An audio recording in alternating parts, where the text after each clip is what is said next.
தேவ சித்தம் அறிந்து கொள்வது எப்படி அன்றோடைய நாம மேம்படும்படியாக சொல்லுகிறேன். நான் இத்தனை வருஷம் ஊழியத்துல வருகிற எல்லாருமே ஜெபிக்க வருகிற எல்லாருமே கேட்கறது என்ற தேவ சித்தத்தை அறிகிறதா வருவாங்க. என்னை குறித்து கர்த்தர் நினைக்கிறார், என் வாழ்க்கையை குறித்து கர்த்தர் என்ன திட்டம் வைத்திருக்கிறார், அடுத்து நான் என்ன செய்வது, இதை கேட்டுதான் வருவாங்க. நம்மளுக்கு வேதாகமம் முழுக்க முழுக்க தேவ சித்தத்தை வெளிப்படுத்துகிற புஸ்தகம். வேதம் முழுவதுமே பழைய ஏற்பாடா இருக்கட்டும், புதிய ஏற்பாடா இருக்கட்டும், எல்லாமே தேவ சித்தத்தை வெளிப்படுத்துகிற புஸ்தகம் தான் வேத புஸ்தகம். இப்ப பொதுவான தேவ சித்தம் இதுல இருக்குது. பரிசுத்தமா இருக்கணும் அப்படின்றது பொதுவான தேவ சித்தம். விவாகரத்து பண்ணக்கூடாது, விவாகம் பண்ண பிறகு விவாகரத்து பண்ணக்கூடாது அப்படின்றதெல்லாம் பொதுவான தேவ சித்தம். குறிப்பாய் ஒவ்வொரு காரியத்திலையும் தேவ சித்தத்தை எப்படி அறிந்து கொள்ளணும் அப்படின்றது இருக்குது. பழைய ஏற்பாட்டு காலத்துல எப்படி இருந்ததுன்னு கேட்டீங்கன்னா, ஊரின் தும்பின் அப்படி போட்டு தெரிந்து கொள்ளுவாங்க. ஆசாரியர்கிட்ட போவாங்க. அந்த ஆசாரியன் என்ன பண்ணுவாருன்னா, அந்த ஊரின் தும்பியுமே போடுவார். போட்டு அதன்படி தேவ சித்தத்தை சொல்லுவார். யாத்திராகமம் 28ஆம் அதிகாரம் 30வது வசனத்திலையும், லேவியராகமம் 8ஆம் அதிகாரம் 8வது வசனத்திலே இருக்குது. இந்த ஊரின் தும்பின் அப்படின்னா என்னன்னு கேட்டா, டைசர் காயக்கட்ட மாதிரி 2 கியூப் மாதிரி இருக்கும். ஒண்ணு கருப்பு கலர்ல இருக்கும், ஒண்ணு வெள்ளை கலர்ல இருக்கும். அத ரெண்டையும் அந்த ஆசாரியன் ஜெபத்தோடு கூட தேவ சன்னிதானத்துல போடுவான். போடும் பொழுது ரெண்டும் வெள்ளையா இருந்ததுன்னா தேவ சித்தம், கோ அஹெட்னு அர்த்தம். ரெண்டும் கருப்பா இருந்ததுன்னா தேவ சித்தம் இல்ல, நோன்னு அர்த்தம். ஒண்ணு கருப்பாகவும் ஒண்ணு வெள்ளையாகவும் இருந்ததுன்னா வெயிட், காத்துருன்னு அர்த்தம். ஊரின் தும்மி மூலமாக தேவ சித்தத்தை தெரிந்து கொண்டாங்க. அதுக்கப்புறமா சீட்டு போறது மூலமாக தேவ சித்தத்தை தெரிந்து கொண்டாங்க. யோனா புஸ்தகத்துல 1ஆம் அதிகாரம் 7வது வசனத்துல பாக்குறோம். கடல் கொந்தளிக்குது, காற்று கொந்தளிக்குது, அந்த கப்பலை மூழ்கி போற மாதிரி ஆகுது. அப்ப என்ன பண்றாங்க, சீட்டு எழுதி போடுறாங்க. அதுல யோனாவின் பேருக்கு சீட்டு விழுது. யாருனால இது நடக்குது, இப்படிப்பட்ட ஒரு அசம்பாவிதம் போது யோனாவின் பேருக்கு விழுதுன்னு பாக்குறோம். அப்போ சில 1ஆம் அதிகாரம் 26வது வசனத்துல யூதாஸ் காரியத்துக்கு பதிலே 12 சீஷர்ல ஒருத்தரை தேர்ந்தெடுக்கணும். அப்ப சீட்டு போடுறாங்க. அப்ப யோசேப்பு மத்தியா 2 பேருக்கும் சேர்த்து சீட்டு போடும்போது யாருக்கு விழுதுன்னா மத்தியா பேருக்கு விழுது. அந்த யூதாஸ் காரியத்து இடத்துல மத்தியாவை தேர்ந்தெடுக்கிறாங்க. கிதியோன் என்ன பண்றாருன்னா அடையாளத்தின் மூலமாக தெரிந்து கொள்கிறார். ஒரு தோலை என்ன பண்றாரு, விரிக்கிறாரு தரையில. அந்த என்ன கேட்கிறாரு ஆண்டவர்கிட்ட, அந்த தோல் மாத்திரம் பனி விடணும், பூமியெல்லாம் நனைஞ்சிருக்கணும் கேட்கிறாரு. அதே மாதிரி நடக்குது. அதுக்கு அடுத்து ரிவர்ஸ்ல கேட்கிறாரு, பூமியெல்லாம் நனைஞ்சிருக்கணும், தோல் மாத்திரம் நனையாம இருக்கணும், பனிப்படாம இருக்கணும். அதையும் நடக்குது. அதன் மூலமாக தேவ சித்தத்தை தெரிந்து கொள்கிறார். நியாயாதிபதிகள் 6ஆம் அதிகாரம் 37-40 பார்க்கிறோம். எலியேசர் அதே மாதிரி ஆபிரகாம் ஈசாக்கு பெண் பார்க்கறதுக்காக எலியேசர் அனுப்புறாரு. அப்ப எலியேசர் ஒரு அடையாளம் கேட்கிறாரு. ஆண்டவர்கிட்ட ஒரு அடையாளம் கேட்கிறார் தேவ சித்தத்துக்கு. எனக்கு தண்ணி கொடுன்னு கேட்கும் போது அந்த பொண்ணு உனக்கும் தரேன், ஒட்டகத்துக்கும் தரேன்னு கொடுத்தா அதுதான் தேவ சித்தம் அப்படின்னு சொல்லி அடையாளம் கேட்டார். இதெல்லாம் பழைய ஏற்பட்ட காலம். இப்ப நமக்கு என்னன்னா புதிய ஏற்பட்ட காலத்துல வந்திருக்கிறாங்க. நம்ம பாரம்பரிய இதுல இருந்து ஒரு ஆவிக்குரிய இதுக்கு வந்துட்டோம். பரிசுத்த ஆவியிலால நிரம்பக்கூடிய அனுபவத்துக்குள்ள வந்துட்டோம். பரிசுத்தாவின் அபிஷேகத்துக்குள்ள நிரம்பக்கூடிய அப்படிப்பட்ட அனுபவத்துக்குள்ள வந்துட்டோம். இப்ப நமக்குள்ள பரிசுத்த ஆவியானவராக இருக்கிறார். அப்ப ஆவியானவர் நமக்கு வெளிப்படுத்துகிறார். வேதத்தின் மூலமாக வெளிப்படுத்தணும். சுருக்கமா சொல்லணும்னா, இந்த பைபிள் லோகோஸ், ரிட்டன் லோகோஸ், எழுதப்பட்ட வார்த்தை. பரிசுத்த ஆவியானவர் இதை எடுத்து பேசும்போது அது ஸ்போக்கன் லோகோஸா ரேமாவாக மாறுது. அதுதான் குறிப்பாய் தேவ சித்தம். என்னை குறித்து, என் தனி மனுஷனாக என்னை குறித்து எப்படி ஒரு தீர்க்க தரிசனம் வருதோ, என் குடும்பத்தை குறித்து, நம்ம குடும்பத்தை குறித்து எப்படி ஒரு தீர்க்க தரிசன வார்த்தை வருதோ, ஒரு சமுதாயத்தை குறித்து, ஒரு சபையை குறித்து, ஒரு தேசத்தை குறித்து, தேசங்களை குறித்து எப்படி ஒரு தீர்க்க தரிசனம் வருதோ அப்படி போல தேவ சித்தத்தையும் ஆண்டவர் வெளிப்படுத்துறார். சரி, அதுதான் இன்னைக்கு நம்ம பார்க்க போறோம். மனசாட்சியின்படி நடந்தாலே போதுமே. நமக்குள்ள ஆண்டவர் மனசாட்சியை வச்சிருக்கிறார். அந்த மனசாட்சியின்படி நம்ம நடந்தாலே போதுமே நினைக்கலாம். இன்னொன்னு, நமக்கு தோன்றுகிறபடி, நம்ம மனசுக்கு தோன்றுகிறபடி எது நீதி, எது நியாயமோ அப்படி நடந்தா போதுமே. ஏன் தேவ சித்தத்தை நம்ம அறிந்து கொள்ளணும்? எதற்காக? நான் நியாயமா எது நீதி அதை செஞ்சுட்டு நான் போலாமே, அல்லது என் மனசாட்சியின்படி நான் அதை செஞ்சுட்டு போலாம். எதற்காக நான் ஆண்டவருடைய சித்தத்தை தெரிந்து அதன்படி நம்ம நடக்கணும்ன்றத நம்ம பார்க்க போறோம். யோபு 8:9 பில்தாத் சொல்றான், நாம் நேற்று உண்டானவர்கள் ஒன்றும் அறியோம், பூமியின் மேல் நம்முடைய நாட்கள் நிழலை போல் இருக்கிறது. நாம் நேற்று உண்டானவர்கள் ஒன்றும் அறியோம், இன்னும் இல்லை, அடுத்து என்ன நடக்கும் ஒண்ணுமே நமக்கு தெரியாது. நேற்று பஞ்ச மழையில இன்னைக்கு முளைச்ச காளான்னுவாங்க. அப்படி போல நாம் இன்னைக்கு உண்டானவங்க, காலகாலமா என்ன நடக்குதுன்றது நமக்கு தெரியாது என்றார். அப்ப நமக்கு தெரிந்ததெல்லாம் கடந்த காலம். கடந்த காலம் என்ன நடந்ததுன்னு தெரியும், இன்னைக்கு என்ன நடந்தது இது வரைக்கும், இந்த இந்த சனப்பொழுது வரைக்கும் என்ன நடந்தது எனக்கு தெரியும். இனி அடுத்த 1 மணி நேரத்துக்கு அப்புறம் என்ன நடக்க போகுது, நாளைக்கு என்ன நடக்க போகுது, அடுத்த வாரம் என்ன நடக்கும் எனக்கு தெரியாது.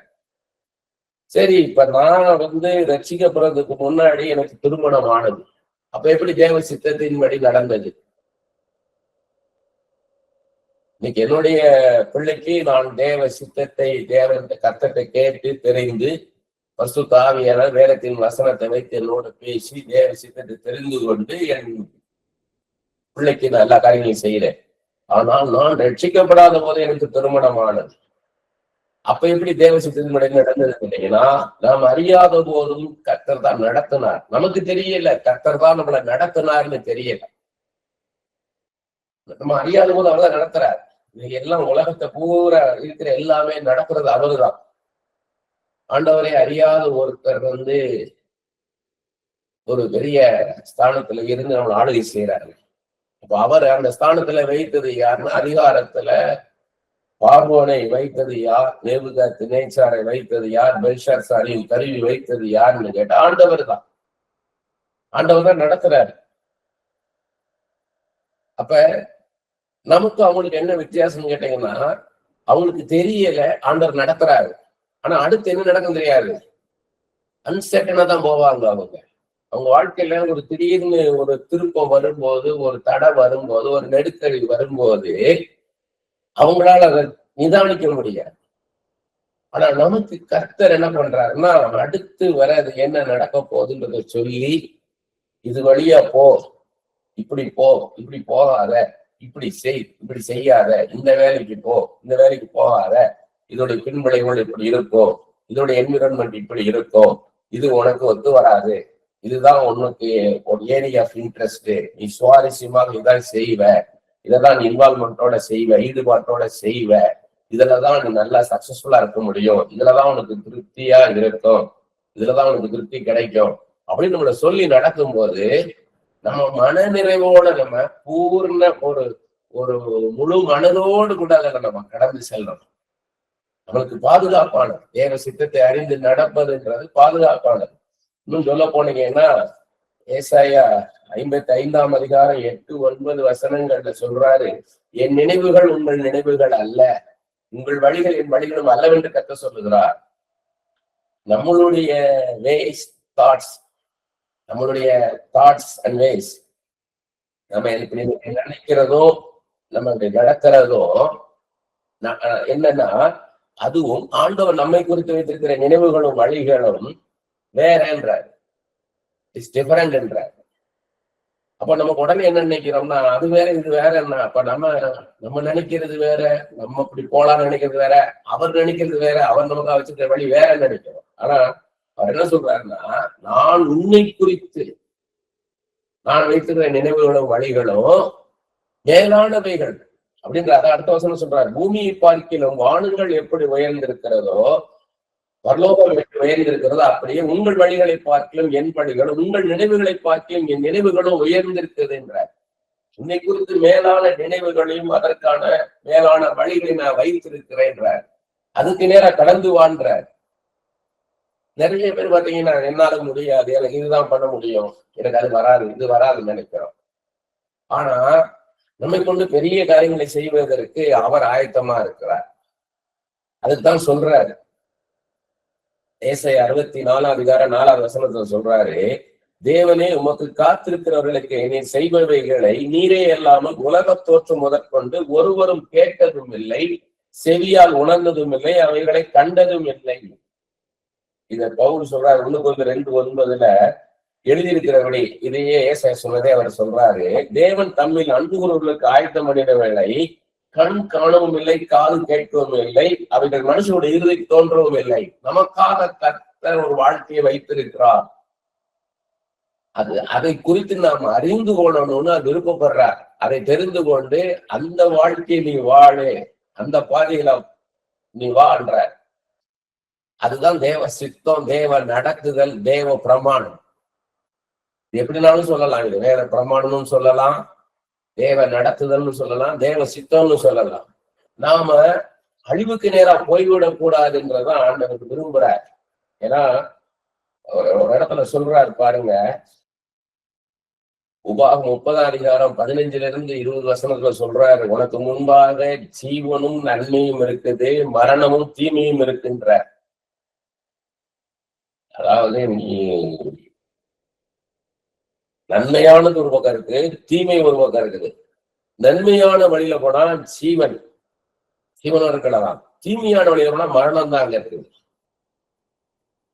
அப்ப நீதி அநீதி அப்படின்னு இருக்குது. அதுல எதை தெரிந்து கொள்ளணும்ன்றத நமக்கு சொல்லிக் கொடுக்கிறேன்றார். ஜீவனை தெரிந்து கொள், நன்மையை தெரிந்து கொள், நான் சொல்லிக் கொடுக்கிறேன்றார். 30:11-15 வசனங்கள். நான் இன்று உனக்கு விதிக்கிற கட்டளை உனக்கு மறைபொருளும் அல்ல, அது உனக்கு தூரமானதும் அல்ல என்றார். இது உனக்கு எட்டாத காரியம் அல்ல என்றார். நான் உனக்கான வாழ்க்கை குறித்து எப்படி நடக்கணும், எப்படி நடக்கக்கூடாது, எப்படி நடந்தா உனக்கு சரியாக இருக்குன்றத நான் எழுதி வச்சிருக்கிறேன், அதை உனக்கு கொடுக்குறேன். இது மறைபொருள் அல்ல, இது கற்றுக்கொள்வதற்கு கடினமானது இல்லை, புரிந்து கொள்வதற்கு இது கடினமானது அல்லன்றார். நான் இன்று உனக்கு விதிக்கிற கட்டளை உனக்கு மறைபொருளும் அல்ல, அது உனக்கு தூரமானதும் அல்ல. நாங்கள் அதை கேட்டு அதன்படி செய்யும் பொருட்டு எங்கள் நிமித்த வானத்துக்கு ஏறி அதை எங்களுக்கு கொண்டு வருகிறவன் யார் என்று நீ சொல்லத்தக்கதாக அது வானத்தில் உள்ளதும் அல்ல. வானத்துக்கு ஏறி யார் வர்றது, பரலோகத்துக்கு போய் அதெல்லாம் யார் கொண்டு வருது நினைக்காத அப்படின்றாரு. அது வானத்துல இல்ல, அது பரலோகத்துல இல்லைன்றார். நாங்கள் அதை கேட்டு அதன்படி செய்யும் பொருட்டு எங்கள் நிமித்தம் சமுத்திரத்தை கடந்து அதை கொண்டு வருகிறவன் யார் என்று நீ சொல்லத்தக்கதாக அது சமுத்திரத்திற்கு அப்புறத்தில் உள்ளதும் அல்ல. பரலோகத்தில் எங்கேதான் இருக்கு, எங்கோ தூரமா எங்க சமுத்திரத்தெல்லாம் கடந்து போய் கொண்டு வரணும் அப்படின்னு நினைக்காத, அப்படி இல்லைன்றார். நீ அந்த வார்த்தையின்படி செய்யும் பொருட்டு அது உனக்கு மிகவும் சமீபமாய் உன் வாயிலும் உன் இருதயத்திலும் இருக்கின்றார். கடினமானதல்ல, உன் இருதயத்துல நீ அதை உணர்ந்து கொண்டு அத நீ வாயினால அதை சொல்லு, இதுதான் எனக்கு கர்த்தர் கொடுத்திருக்கிறார் அப்படின்னு சொல்லி இருதயத்துக்கும் வாய்க்குள்ள தூரம் தான்றாரு. இதே ரோமர்ல 10:9-10 பவுல் சொல்றாரு, இருதயத்திலே விசுவாசித்து வாயினால அதை அறிக்கை செய். உன் இருதயத்துல அதை நம்பு, அதை வாயினால அதை அறிக்கை செய், அதே உன் காது கேட்கட்டும்ன்றார். விசுவாசத்துக்கான சொல்றாரு, அது எப்படி நம்பணும்னு சொல்றாரு. இருதயத்துல அதை நம்பி அதை வாயினால அறிக்கை செய்கின்றார். ஏன்னா மரணமும் ஜீவனும் நாங்கள் அதிகாரத்துல இருக்குன்னு நீதிமொழிகள் 18:21 பாக்குறோம். வாயினாலே சொல்லும் போது அது நடக்கும்ன்றார். அவ்வளவு பவர் நமக்கு கொடுக்கிறார். இன்னொன்னு ஏன் தேவ சித்தத்தின்படி நடக்கணும் அப்படின்னா, யோனாவை பத்தி நமக்கு தெரியும். அவர் ஆண்டவர் சொல்றார், நினிவே பட்டணத்து ஜனங்களை போய் அவங்களுக்கு எதிராக நீ தீர்க்க தரிசனம் சொல்லுன்றார், அழிச்சிருவேன்னு சொல்லுன்றார். அப்ப மனம் திரும்புவாங்கன்றார். நினிவே பட்டணத்து ஜனங்களை அழிக்க போறேன்னு சொல்லு, அப்ப அவங்க மனம் திரும்புவாங்க. ஆனா இவர் என்ன பண்ணிட்டாரு, தர்ஷீசுக்கு ஆப்போசிட்ல போறாரு. அப்ப என்ன பண்றாரு ஆண்டவர், அவரை போனாத வந்து அந்த பெரிய காற்றை வீச செய்து கடலை கொந்தளிக்க வைத்து பெரிய மீனை கட்டளையிட்டு அவரை கொண்டு வரார். கொண்டு வந்து அந்த நினிவே பட்டணத்து ஜனங்களுக்கு எதிராக சொல்றார், ஆண்டவர் வந்து உங்களை அழிக்க போறார் அப்படின்னு சொல்லி உடனே எல்லாரும் மனம் திரும்புறாங்க. அதுதான் தேவ சித்தம். அவங்களை அழிப்பது தேவ சித்தம் இல்ல. ஒரு ஆமணக்கு செடியை முளைக்க வச்சு யோனாவுடைய எந்த பிரயாசமும் இல்லாம ஒரு ராத்திரியில ஒரு ஆமணக்கு செடியை வளர வச்சு அந்த நிழல்ல யோனா இருக்க வச்சு அதை அழிக்கிறார் ஆண்டவர், அழியும்படி செய்கிறார். உடனே வெயில் போட்ட உடனே இவர் அங்கலாய்க்கிறார், இப்படி அழிஞ்சு போச்சு. அப்பதான் ஆண்டு சொல்றாங்க, ஒரு ஆமணக்கு செடிக்கு இவ்வளவு பரிதவிக்கிறியே, இந்த 1,20,000 பேரு இருக்கிறாங்களே, லட்சம் ஜனங்கள் இருக்காங்க, இவங்க எல்லாம் அழிகிறதுக்கு நான் எவ்வளவு மனஸ்தாபப்படுவேன், நான் பரிதவிக்கிற தேவன்ற. அப்ப தேவ சித்தம் நினைவுப்பட்ட ஜனங்களை அழிப்பதல்ல, அவங்க மனம் திரும்புறதுதான். எசேக்கியேல் 2 இடத்துல சொல்றாரு, துன்மார்க்கனை அழிப்பது என் சித்தம் அல்ல, துன்மார்க்கன் மனம் திரும்பணும், அதுதான் என் சித்தம்ன்றார்.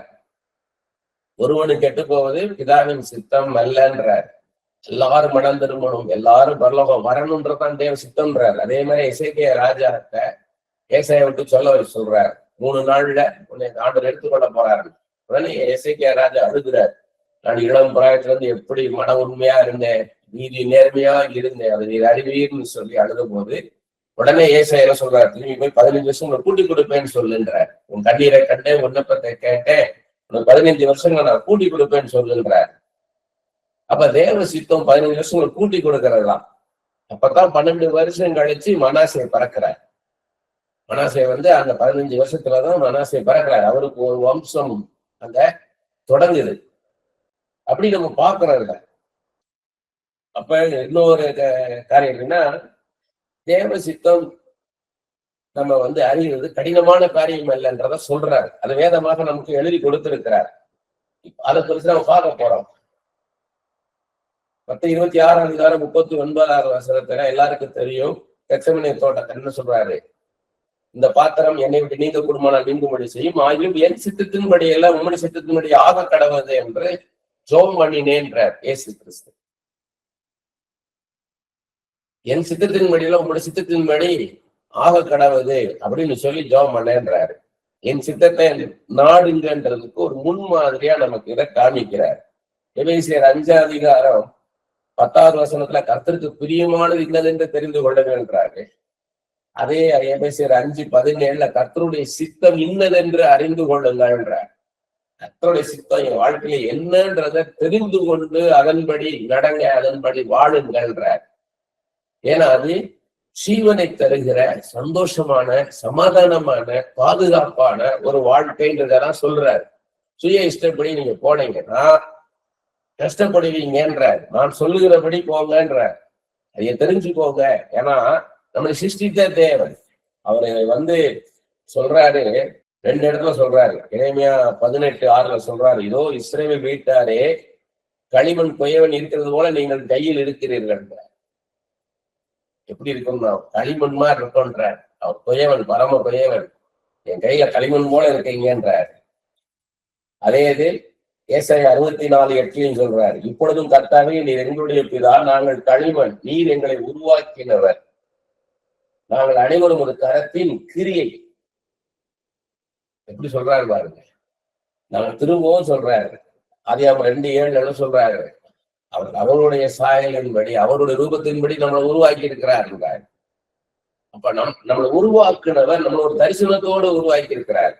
எரேமியா 1:5 சொல்றார், நான் உன்னை தாயின் வயிற்றில் உருவாக்கும் முன்னே உன்னை அறிந்தேன், நீ கற்பத்தில் இருந்து வெளிப்படும் முன்னே நான் உன்னை பரிசுத்தம் பண்ணி உன்னை ஜாதிகளுக்கு தீர்க்கதரிசியா கட்டேன் என்று சொன்னார். எரேமியா பத்தி சொல்றாரு, உன்னை கருவிலை உருவாக்குனதை நான் தான் ஒரு தீர்க்கதரிசியாக தேசங்களுக்கு, அநேக ஜனங்களுக்கு, ஆயிரங்களுக்கு, லட்சங்களுக்கு நீ தீர்க்கதரிசியாக இருக்கும்படியாக உன்னை நான் உருவாக்கினேன் என்றார். ஏசாயா 44:2 சொன்னார், உன்னை உண்டாக்கினவரும் தாயின் கற்பத்திலே உன்னை உருவாக்கினவரும் உனக்கு துணை செய்கிறமாய கர்த்தர் சொல்லுகிறதாவது, என் தாசனாகி யாக்கோபே, நான் தெரிந்து கொண்ட ஈஸ்வரனே பயப்படாதே, 21வது வசனம் 24வது வசனம் சொல்றாரு. அதே ஏசாயா 44. உன்னை உண்டாக்கினவர், தாயின் கற்பத்தில் உன்னை உருவாக்கினவர் என்றார்.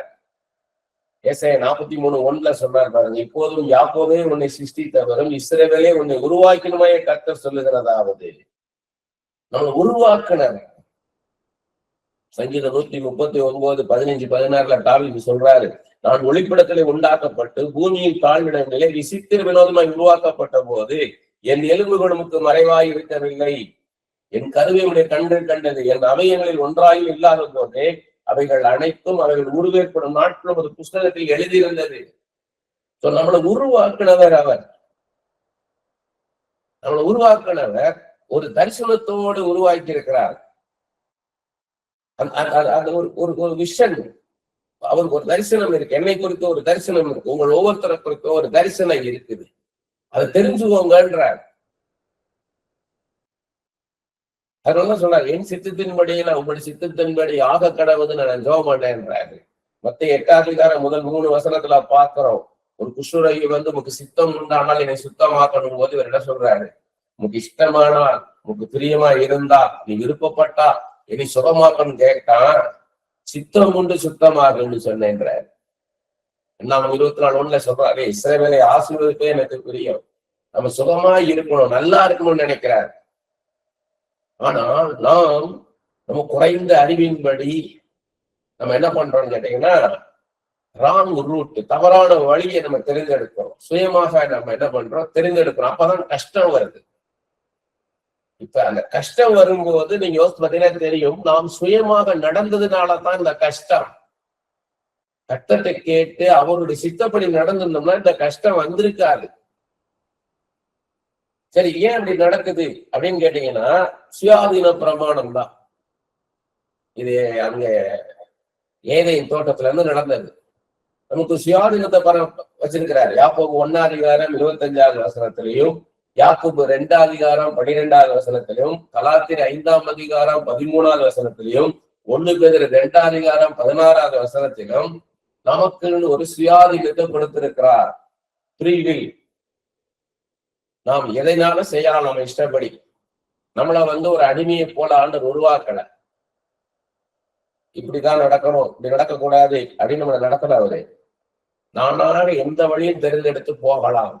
அப்படிப்பட்ட ஒரு சுயாதீனத்தை எனக்கு கர்த்தர் கொடுத்திருக்கிறார். நம்ம எல்லாரும் கொடுத்திருக்கிறார்.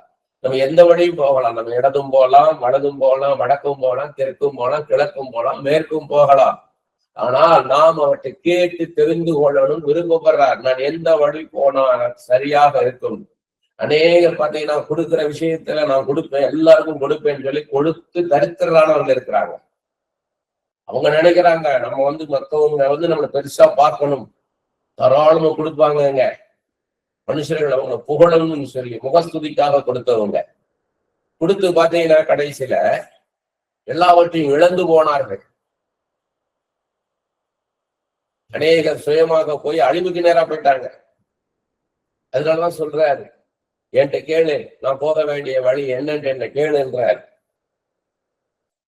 அப்ப நம்முடைய சித்தப்படியும் போகலாம், ஆண்டோடைய சித்தப்படியும் போகலாம். ஆண்டோடைய சித்தப்படி போனா என்ன ஆகும்னு சொல்றாரு. மத்தேயு 7:21 வசனத்துல சொல்றாரு, பரலோகத்தில் இருக்கிற என் பிதாவின் சித்தத்தின்படி செய்கிறவனே பரலோக ராஜ்யத்தில் பிரவேசிப்பானே அல்லாமல் என்னை நோக்கி கர்த்தாவே கர்த்தாவே என்று சொல்லுகிறான் அதில் பிரவேசிப்பதில்லை. இன்னைக்கு அநேக பெந்தைக்கோஸ்தே கிறிஸ்தவர்கள் கஷ்டப்படுறதே இந்த வசனத்தை புரிந்து கொள்ளாதனாலதான். பரலோகம் வேற, பரலோக ராஜ்யம் வேற. பரலோகம்ன்றது ஹெவன், பரலோக ராஜ்யம்ன்றது கிங்டம் ஆஃப் ஹெவன்.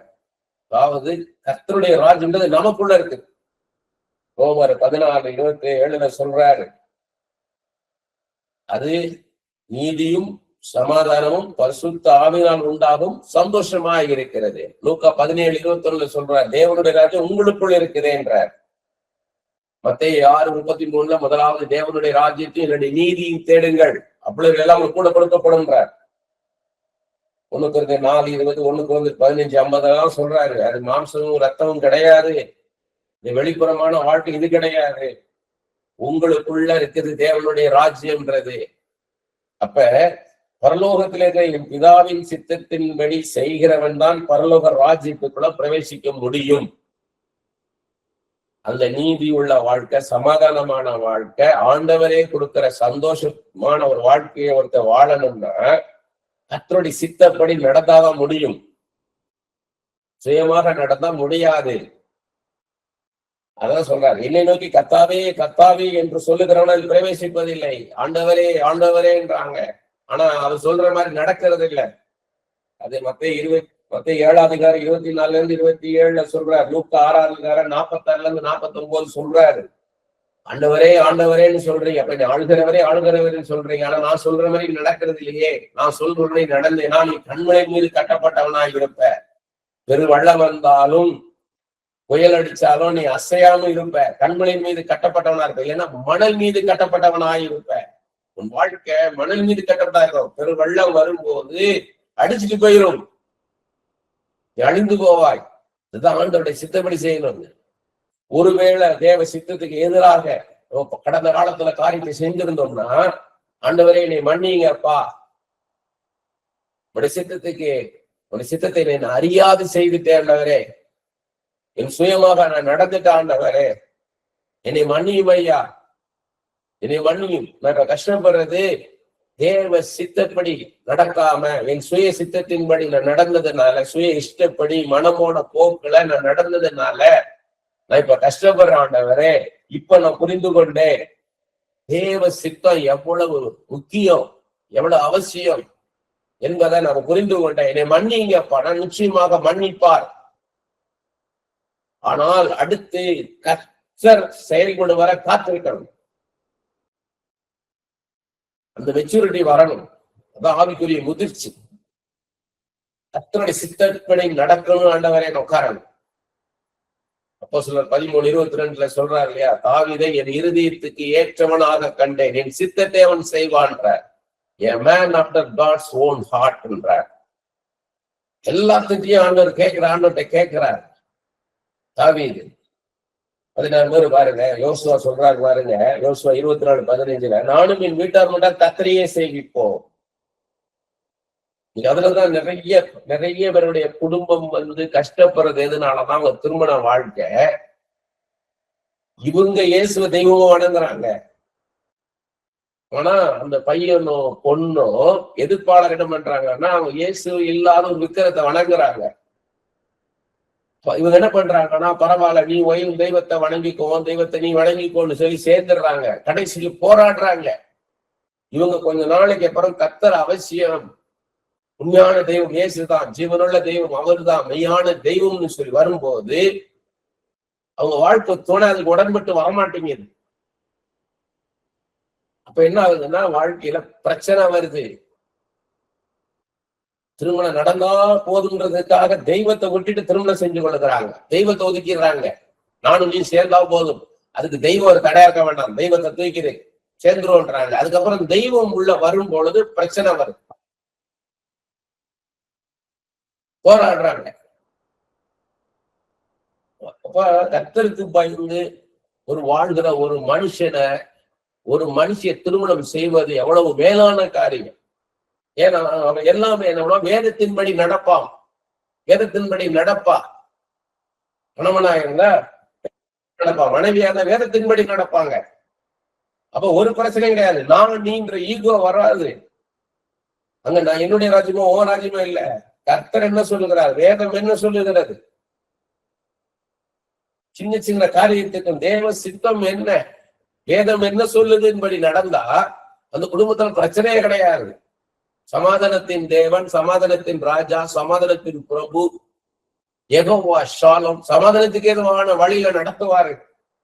இயேசுவே நாங்க என்ன செய்யணும் சொல்லுங்க, இந்த காரியத்துல வெளியே போகணும், சாயங்காலம் வெளியே போகணும் மனைவி கேட்கிறா, கணவன் உடனே செபிப்போம்ன்றார். ஆண்டவர் சொல்றார் போகாதன்றார். அந்த வசனம் வருது அவங்களுக்கு, போகாதே. சரின்னு போகாம இருந்துக்கிறாங்க. அடுத்த நாள் காலையில பேப்பர்ல பார்த்தா ஃபுல்லா டிராபிக் ஜாம் ஆயிருக்குது. பிரைம் மினிஸ்டர் வந்திருக்கிறாரு, பிரைம் மினிஸ்டர் வந்ததுனால எல்லா பக்கமும் டிராபிக் பிளாக் ஆயிருக்குது. இல்ல ஏதோ ஒரு காரியத்தினால எல்லா டிராபிக் பிளாக் ஆயிருக்குது. போனவங்களாம் திரும்ப 3 மணி நேரம் 4 மணி நேரம் டிராபிக்ல மாட்டிக்கிட்டாங்கன்னு பாக்குறாங்க. இல்லைன்னா பெரிய மழை மழையில எல்லாம் மாட்டிக்கிட்டாங்க, டிராபிக் எல்லாம் ஸ்தம்பிச்சு போச்சுன்னு பாக்குறாங்க. ஏதோ ஒரு காரியத்துல அப்ப எவ்வளவு சந்தோஷமா இருக்கும். ஆண்டோட சித்தத்தின்படி நடந்ததுனால நம்ம டைம் வேஸ்ட் ஆகாம இருந்துச்சு. எங்கேயோ கடந்து அவஸ்தப்படாம ஆகாம இருந்திருக்கோம். ஆண்டவர் கடினமானவர் அல்லங்க, கடினமானவர் அல்ல, கடின இறுதி உடவர் அல்ல. ஒரு சமயம் பார்த்தீங்கன்னா எங்களுக்கு போகவே விருப்பமில்லாத ஒரு இடம் போனோம்னா எங்க சமாதானத்தை இழந்துரும். குடும்பமா போகணும், ஆண்டவர் சொல்றார் நீ போன்ற இந்த இடத்துக்கு, இன்னொரு வெளியூர் நம்ம போனோம்னா எங்க சமாதானத்தை இழந்துரும், எங்களுக்கு எதிராக எல்லா காரியமும் நடக்கும். எங்களுக்கு ரொம்ப போராட்டமா இருந்தது. அங்க போகணுமான்ட்டு ஆண்டவருக்கு போக சொல்றாரு. சரி, ஆண்டோட சித்தம் போக சொல்றாருன்னு சொல்லி நாங்க எல்லாம் ரெடி ஆயிட்டோம். ரெடியாகி கிளம்புறோம், போக வேண்டான்ட்ட. ஏன்னா எங்களை சோதிச்சு பார்த்திருக்கிறார், நாங்க கீழ்படுகிறோமா, எங்களை விட்டு கொடுக்கிறோமா, எங்க சுயத்தை விட்டு கொடுக்கிறோமா அப்படின்னு பார்த்தாரு. கஷ்டப்பட்டாலும் பரவாயில்ல, ஆண்டவர் சொல்றார் நன்மைக்காக தான் சொல்லுவார், நம்ம நல்லதுக்கு சொல்றார் அப்படின்னு சொல்லி நாங்க ஒப்பு கொடுத்து அர்ப்பணிச்சு நாங்க கிளம்பும் போது போக வேண்டான்ட்டார். சொந்த அனுபவம். ஒரு ஊழியம் வருது, அப்ப நமக்கு என்ன ஆகும், இது தேவ சித்தம், ஏன்னா ஆண்டவருடைய ஊழியம், ஆண்டவரை பத்தி சொல்ல போறோம். ஒரே நேரத்துல 2 ஊழியம் வருது. இப்ப ஆண்டவர்கிட்ட கேட்க தேவையில்லை. முதல் காரியத்துல ஒரு ஊழியம் தான் வருதுன்னா அதை செஞ்சுட்டு போயிடலாம். 2 ஊழியம் வருதுன்னு வைங்க, ஒரே நேரத்துல 2 இடத்துல பேச சொல்லி கேட்கிறாங்க. அப்ப நிச்சயமா ஆண்டவர்கிட்ட போய் கேட்டுதான் ஆகணும். ஆண்டவரே இந்த ஊழியத்துக்கு போவார், இந்த ஊழியத்துக்கு போகவான். நமக்கு 2மே ஊழியம் இருக்குது. ஆனா அதுக்கு பின்னால் இருக்கிற காரியங்கள் ஆண்டவர் தான் தெரியும். இந்த ஊழியத்துல போனா அதுல என்ன நடக்க போகுது, இந்த ஊழியத்துல போனா என்ன நடக்க போகுது, அதை பத்தி நம்மளை யோசிக்க வைப்பார். பிளைண்ட் ஆண்டவர் சொல்ல மாட்டார், இங்க போ, இதுக்கு போ, அதுக்கு போகாத, நோ எஸ் அப்படிலாம் பேச மாட்டாரு. அது ஊரின் தூம்பின் காலம், அது எஸ் நோ வெயிட்ன்றதெல்லாம். இப்ப அப்படி இல்லை. ஆண்டவர் பரிசுத்த ஆவியானவர், கிறிஸ்துவின் ஆவியானவர், இயேசு கிறிஸ்து, நீ என்ன நினைக்கிறேன்னு கேட்பார். What do you feel about this ministry? What do you feel about that ministry? கேட்பார். நீ என்ன நினைக்கிற இந்த ஊழியத்தை குறித்து, இந்த ஊழியத்தை குறித்து என்ன நினைக்கிறேன்னு நம்மளோட முகமுகமா பேசுவார். மோசையோடு பேசுவது போல நம்மளோட முகமுகமா பேசுவார். அப்ப இந்த ஊழியம் இது எப்பனாலும் போகலாம். இந்த ஊழியம் அப்படி இல்லை, இது ரேர். இப்பதான் இதுதான் வந்திருக்கு முதல் தடவை. இவங்க தெரிஞ்சவங்க, இவங்க நான் அப்புறம் கூட வரேன்னு சொல்லலாம்.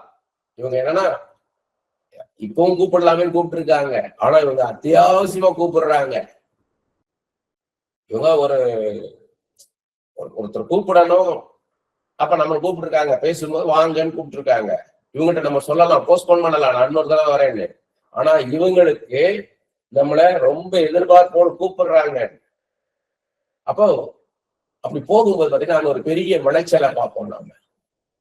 தேவ சித்தத்தின்படி நடக்கும் போது அது நமக்கும் ஆசீர்வாதமா இருக்கும், போற இடத்துல அவங்களுக்கும் ஆசீர்வாதமா இருக்கும். எல்லாவற்றின் கர்த்தருடைய நாமம் மகிமைப்படும், கர்த்தர் அதுல பிரியப்படுவார். நிறைய பேர் என்ன சொல்லுவாங்க, பெர்மிசிவ் வில் பெர்ஃபெக்ட் வில்னு பேசுவாங்க. நிறைய ஊழியக்காரங்க பாத்தீங்கன்னா பெர்மிசிவ் வில் பெர்ஃபெக்ட் வில்வாங்க. அதாவது பூரணமான சித்தம், இன்னொன்னு அனுமதிக்கப்பட்ட சித்தம்னு. இதுல 2ல எது வருதுன்னு கேட்பாங்க. இது எந்த கட்டத்துல வருதுன்னு கேட்பாங்க. பெர்ஃபெக்டா இது ஆண்டவர் சித்தம், அது செய்யணும். இன்னொன்னு இதை கர்த்தர் அனுமதிப்பார். இது நம்ம செஞ்சாலும் கர்த்தர் இதை ஏற்றுக்கொள்வார். அதான் பெர்மிசிவ், அனுமதிக்கப்படுறது. அது எனக்கு அதுல உடன்பாடு கிடையாது. கர்த்தருடைய நாமமும் சொல்றேன், என்னைக்குமே எனக்கு உடன்பாடு கிடையாது. கர்த்தர் பேசுகிற தெய்வம், இதுல போகக்கூடாது. காரண காரியங்களை பேசுறவர், அறிவை உணர்த்தும் வசனம்ன்ற வரமே தேவ சித்தத்தை வெளிப்படுத்துவதற்கான வரம். ஞானத்தை போதிக்கும் வசனம்ன்றது காரண காரியங்களை சொல்வதற்கான வரம். இந்த 2 வரம் இருந்ததுன்னா தெளிவாக பேசுவார். Maybe, may not be, could be, could not be அப்படிலாம் இருக்காது. எஸ் அண்ட் ஏமேன் தான் பாண்டவர் சொன்னார். எஸ் நோன் தான் இருக்கும். நீ இது போகாத, இன்ன காரணத்தினால இது போகாது, இது மனுஷனை பிரியப்படுத்துற காரியம், உன்னை பிரியப்படுத்துறதுக்காக கூப்பிடுறாங்க, போகாத, இதுல என் நாம மகிமைப்படாது, உன் மூலமாக ஒரு காரியம் அவனுக்கு ஆக வேண்டி இருக்கு, அதற்காக உனக்கு ஒரு தூண்டல் போடுறாங்க, இத போகாதங்க. தெளிவா பேசுவார் ஆண்டவர். ஆண்டவர் ஒரு பரிபூர்ணம் உள்ள தெய்வம், காட் ஆஃப் பெர்ஃபெக்ஷன். அதே மாதிரி ஒரு முழுமையானவர், அவர் செய்கிற காரியம் முழுமையாக இருக்கும். God of wholesomeness or wholesome god. ஒரு முழுமை இருக்கும். தேவ சித்தத்தின்படி செய்யும் போது நமக்கு ஒரு தெளிவு இருக்கும், அதுல ஒரு பூரணம் இருக்கும். எல்லாத்துக்கும் மேல பின் விளைவுகளை, பின்னால் நடக்க போகிற காரியத்தை கர்த்தர் மாத்திரமே அறிவார். ஒரு சிம்பிள் பிரேயர் பண்ணீங்கன்னா போதும், ஆண்டவரே எனக்கு இதை வெளிப்படுத்துங்கன்னா போதும், வெளிப்படுத்துங்க, தேவ சித்தம் தானா, வெளிப்படுத்துங்க, இந்த காரியத்தை அவனை செய்யலாமா சொல்லுவார் ஆண்டவர், பேசுவாரு. இல்லையா, பேசலையா, ஆண்டவரே உங்களுடைய சித்தம் மாத்திரம் நடக்கட்டும், உங்களுடைய சித்தம் எல்லாம் நிறுத்தி போடுங்க. சில நான் சொல்லுவேன் தேவ சித்தம் இல்லைன்னு, கேட்க மாட்டாங்க. அவங்க ஒரே ஒரு ஜெபம் பண்ண, ஆண்டவரே உங்களுடைய சித்தம் மட்டும் நடக்கிறதுலன்னு. அவங்க எவ்வளவோ ரூட்டு உள்ள தூக்கி போவாங்க, கர்த்தரை அடைச்சிருவார். ஒருவரும் திறக்க கூடாதபடி பூட்டிடுவார். அவர் பூட்டினா யாராலையும் திறக்க முடியாது. கர்த்தருடைய சித்தம் கேட்கறது எப்பயுமே. நம்ம தேவ தூதர்கள் போல கிடையாது, நம்மளுடைய பிள்ளைகள். தேவ தூதர்கள் பணிவிடையாவைகள், அவங்களுக்கு நோ டயலாக் வித் காட். ஆண்டவரோட சம்பாஷிக்க முடியாது அவங்க. ஆனா நம்ம சம்பாஷிக்கலாம். ஏன் ஆண்டவரை செய்யக்கூடாது, ஏன் அதை செய்யணும், ஏன் இந்த படிக்க கூடாது, என் பிள்ளைய இந்த பள்ளிக்கூடத்துல சேர்க்கக்கூடாது, என் பிள்ளைய அந்த படிக்க கூடாது, என் பிள்ளைய அந்த கல்லூரியில படிக்க வைக்க கூடாது, நான் ஏன் அந்த ஊர்ல போய் இருக்கக்கூடாது, நான் ஏன் இந்த ஊர்ல இருக்கணும். நம்ம தாராளமா ஆண்டவரோட சம்பாஷிக்கலாம். எல்லா காரியங்களும் நம்மோட பேசுவார் ஆண்டவர். இளையகுமாரன் இது எல்லாருக்கும் தெரியும். சுய சித்தத்தின்படி போய் என்ன பண்ணிட்டான், எல்லாவற்றையும் இழந்து போனான். அதே மாதிரி சவுல் சுய சித்தத்தின்படி போய் ராஜ்யபாரத்தை இழந்துட்டாரு. சாமுவேல் 7 நாள் காத்திருந்தாரு, ஒரு காத்திருக்கல. கடைசி லாஸ்ட் மூமெண்ட் வரைக்கும் காத்திருக்கணும். கடைசியில அவர் சாமுவேல் வராத அவசரப்பட்டு என்ன பண்ணிட்டாருன்னா, ஒரு தீர்க்கதரிசி செய்ய வேண்டிய காரியத்தை ஒரு ராஜா எடுத்து செஞ்சுட்டான். அதே மாதிரி அமலேக்கிற மொத்தமா அழிச்சிருந்தார் ஆண்டவர். ஏன்னா ஆண்டாண்டு காலமா அவங்க அமலேக்கியர் இஸ்ரவேல் ஜனங்களுக்கு வழி கொடுக்கல. அதனால அவங்க என்ன பண்ணாருன்னா அமலேக்கிய அழிச்சிரு மொத்தமானாரு. ஆனா இவர் என்ன பண்ணிட்டாரு, ஆடு மாடு நல்லா ஃபர்ஸ்ட் குவாலிட்டி செகண்ட் குவாலிட்டி அப்படின்ட்டு மீதியெல்லாம் அழிச்சிட்டாரு. அப்பதான் சாமுவேலுக்கு ஆண்டு சொல்லி அனுப்புறாரு, இவன் வெறும் கழுதியை தேடிட்டு வந்தவன், இவனை ராஜாவாக்குறேன். ஒரு பெரிய ராஜா, ராஜ்யமே அவனுக்கு தான் இருக்குது, எல்லா ஆடு மாடு எல்லாமே அவனுக்கு தான் சொந்தம். இவன் போய் இந்த ஆடு மாடுக்கு போய் அலைஞ்சிட்டானேன்ட்டார், இதுல போய் தெரிஞ்சுட்டானேன்ட்டார். அப்ப கீழ்படியல. அப்பத்தான் சவுலை விலகிட்டாரு. சவுலை விலகிட்டு தாவீதை கொண்டு வராரு. அதே மாதிரி பீலியாம் தேவ சித்தத்தை அறிந்த பிறகும் என்ன பண்ணிட்டான், மறுபடியும் தேவ சித்தத்தை கேட்கறான். நீ சபிக்க கிளம்பாத அப்படின்ட்டார். இஸ்ரவேலர்களை நீ சபிக்க போகாதன்ட்டாரு பீலியாம். ஆனா மறுபடியும் கேட்கிறான். இதெல்லாம் நமக்கு திருஷ்டாந்தமாக வைக்கப்பட்டிருக்குது. ஒரு தடவை ஆண்டு சொல்லிட்டு அப்படியே அடங்கிறான். தேவ சித்தம் இல்லைன்ட்டாரா, திரும்ப போய் ஆண்டை போய் கன்வின்ஸ் பண்ண போகக்கூடாது. ஆண்டவரை கன்வின்ஸ் பண்றது, ஆண்டவரை நான் போறேன் ஆண்டவரே. பீலியாம் தான் சொல்லியிருக்காரு. என்ன 22 ஃபுல்லாதான் இருக்குது. அதே மாதிரி கேஆர்சி சுயமா போய் மினிஸ்ட்ரியே இழந்துட்டான், ஊழியத்தை இழந்துட்டான். நாகமானுக்கு இருந்த கொசுரகம் அவனுக்கு வந்துருச்சு. பொருட்கள் மேல ஆசைப்பட்டு போயிட்டான். யூதாஸ் காரியத்தை அதே மாதிரி ஊழியத்தை இழந்துட்டாங்க. இவங்க எல்லாம் பீலியாம், கேஆர்சி, யூதாஸ் காரியத்தை எல்லாம் ஊழியத்தை இழந்துட்டாங்க. நாம உண்டாகவில்லை, எந்த மனுஷனும் உருவாக்கவில்லை, கர்த்தர் தான் நம்ம உருவாக்கினார். சங்கீதம் 127:4 சாலமன் சொல்றார், இதோ பிள்ளைகள் கர்த்தரால் ஒரு சுதந்திரம், கர்த்தத்தின் கனி அவரால் கிடைக்கும் பலன். நம்ம கர்த்தரால உருவாக்கப்பட்டவங்க. ரோமன் 11:36 பவுல் சொல்றாரு, சகலமும் அவராலும் அவர் மூலமாயும் அவருக்காக இருக்கிறது. நாம நமக்காக உண்டாக்கப்படல, அவர் ஒரு தரிசனத்தோடு நம்ம உருவாக்கி இருக்கிறார், அவருக்காக நம்ம உருவாக்கி இருக்கிறார். 1 Corinthians 8:6 பிதாவாகிய ஒரே தேவன் நமக்கு உண்டு, அவராலே சகலம் உண்டாகி இருக்கிறது, அவருக்கென்று நாமும் உண்டாகி இருக்கிறோம். இயேசு கிறிஸ்து என்னும் ஒரே கர்த்தர் நமக்கு உண்டு, அவர் மூலமாய் சகலம் உண்டாகி இருக்கிறது, அவர் மூலமாய் நாமும் உண்டாகி இருக்கிறோம். நாம உண்டாகல, எந்த மனுஷனோட உருவாக்க முடியாது. கர்த்தனோட உருவாக்கி இருக்கிறார், ஒரு நோக்கத்தோடு ஒரு தரிசனத்தோடு நம்மள உருவாக்கி இருக்கிறார். ஏசாயா 46:4 சொல்றாரு, தாங்குவேன், ஏந்துவேன், சுமப்பேன், தப்புவிப்பேன்ற நம்மளை பாதுகாத்து கொண்டு வந்துட்டு இருக்கிறார், அவனை உருவாக்குறார் ஒரு தரிசனத்தை நிறைவேற்றும்படியாக. இந்த காலகட்டத்துல இந்த பூமியில ஏசாயை கொண்டு, எரேமியா கொண்டு, எசேக்கியலை கொண்டு, பேதுரை கொண்டு, பவுலை கொண்டு, எஸ்தரை கொண்டு, ரூத்தை கொண்டு என்னெல்லாம் செஞ்சாரோ அப்படி போல நம்மளை கொண்டு செய்யறதுக்காக உருவாக்கி இருக்கிறார்.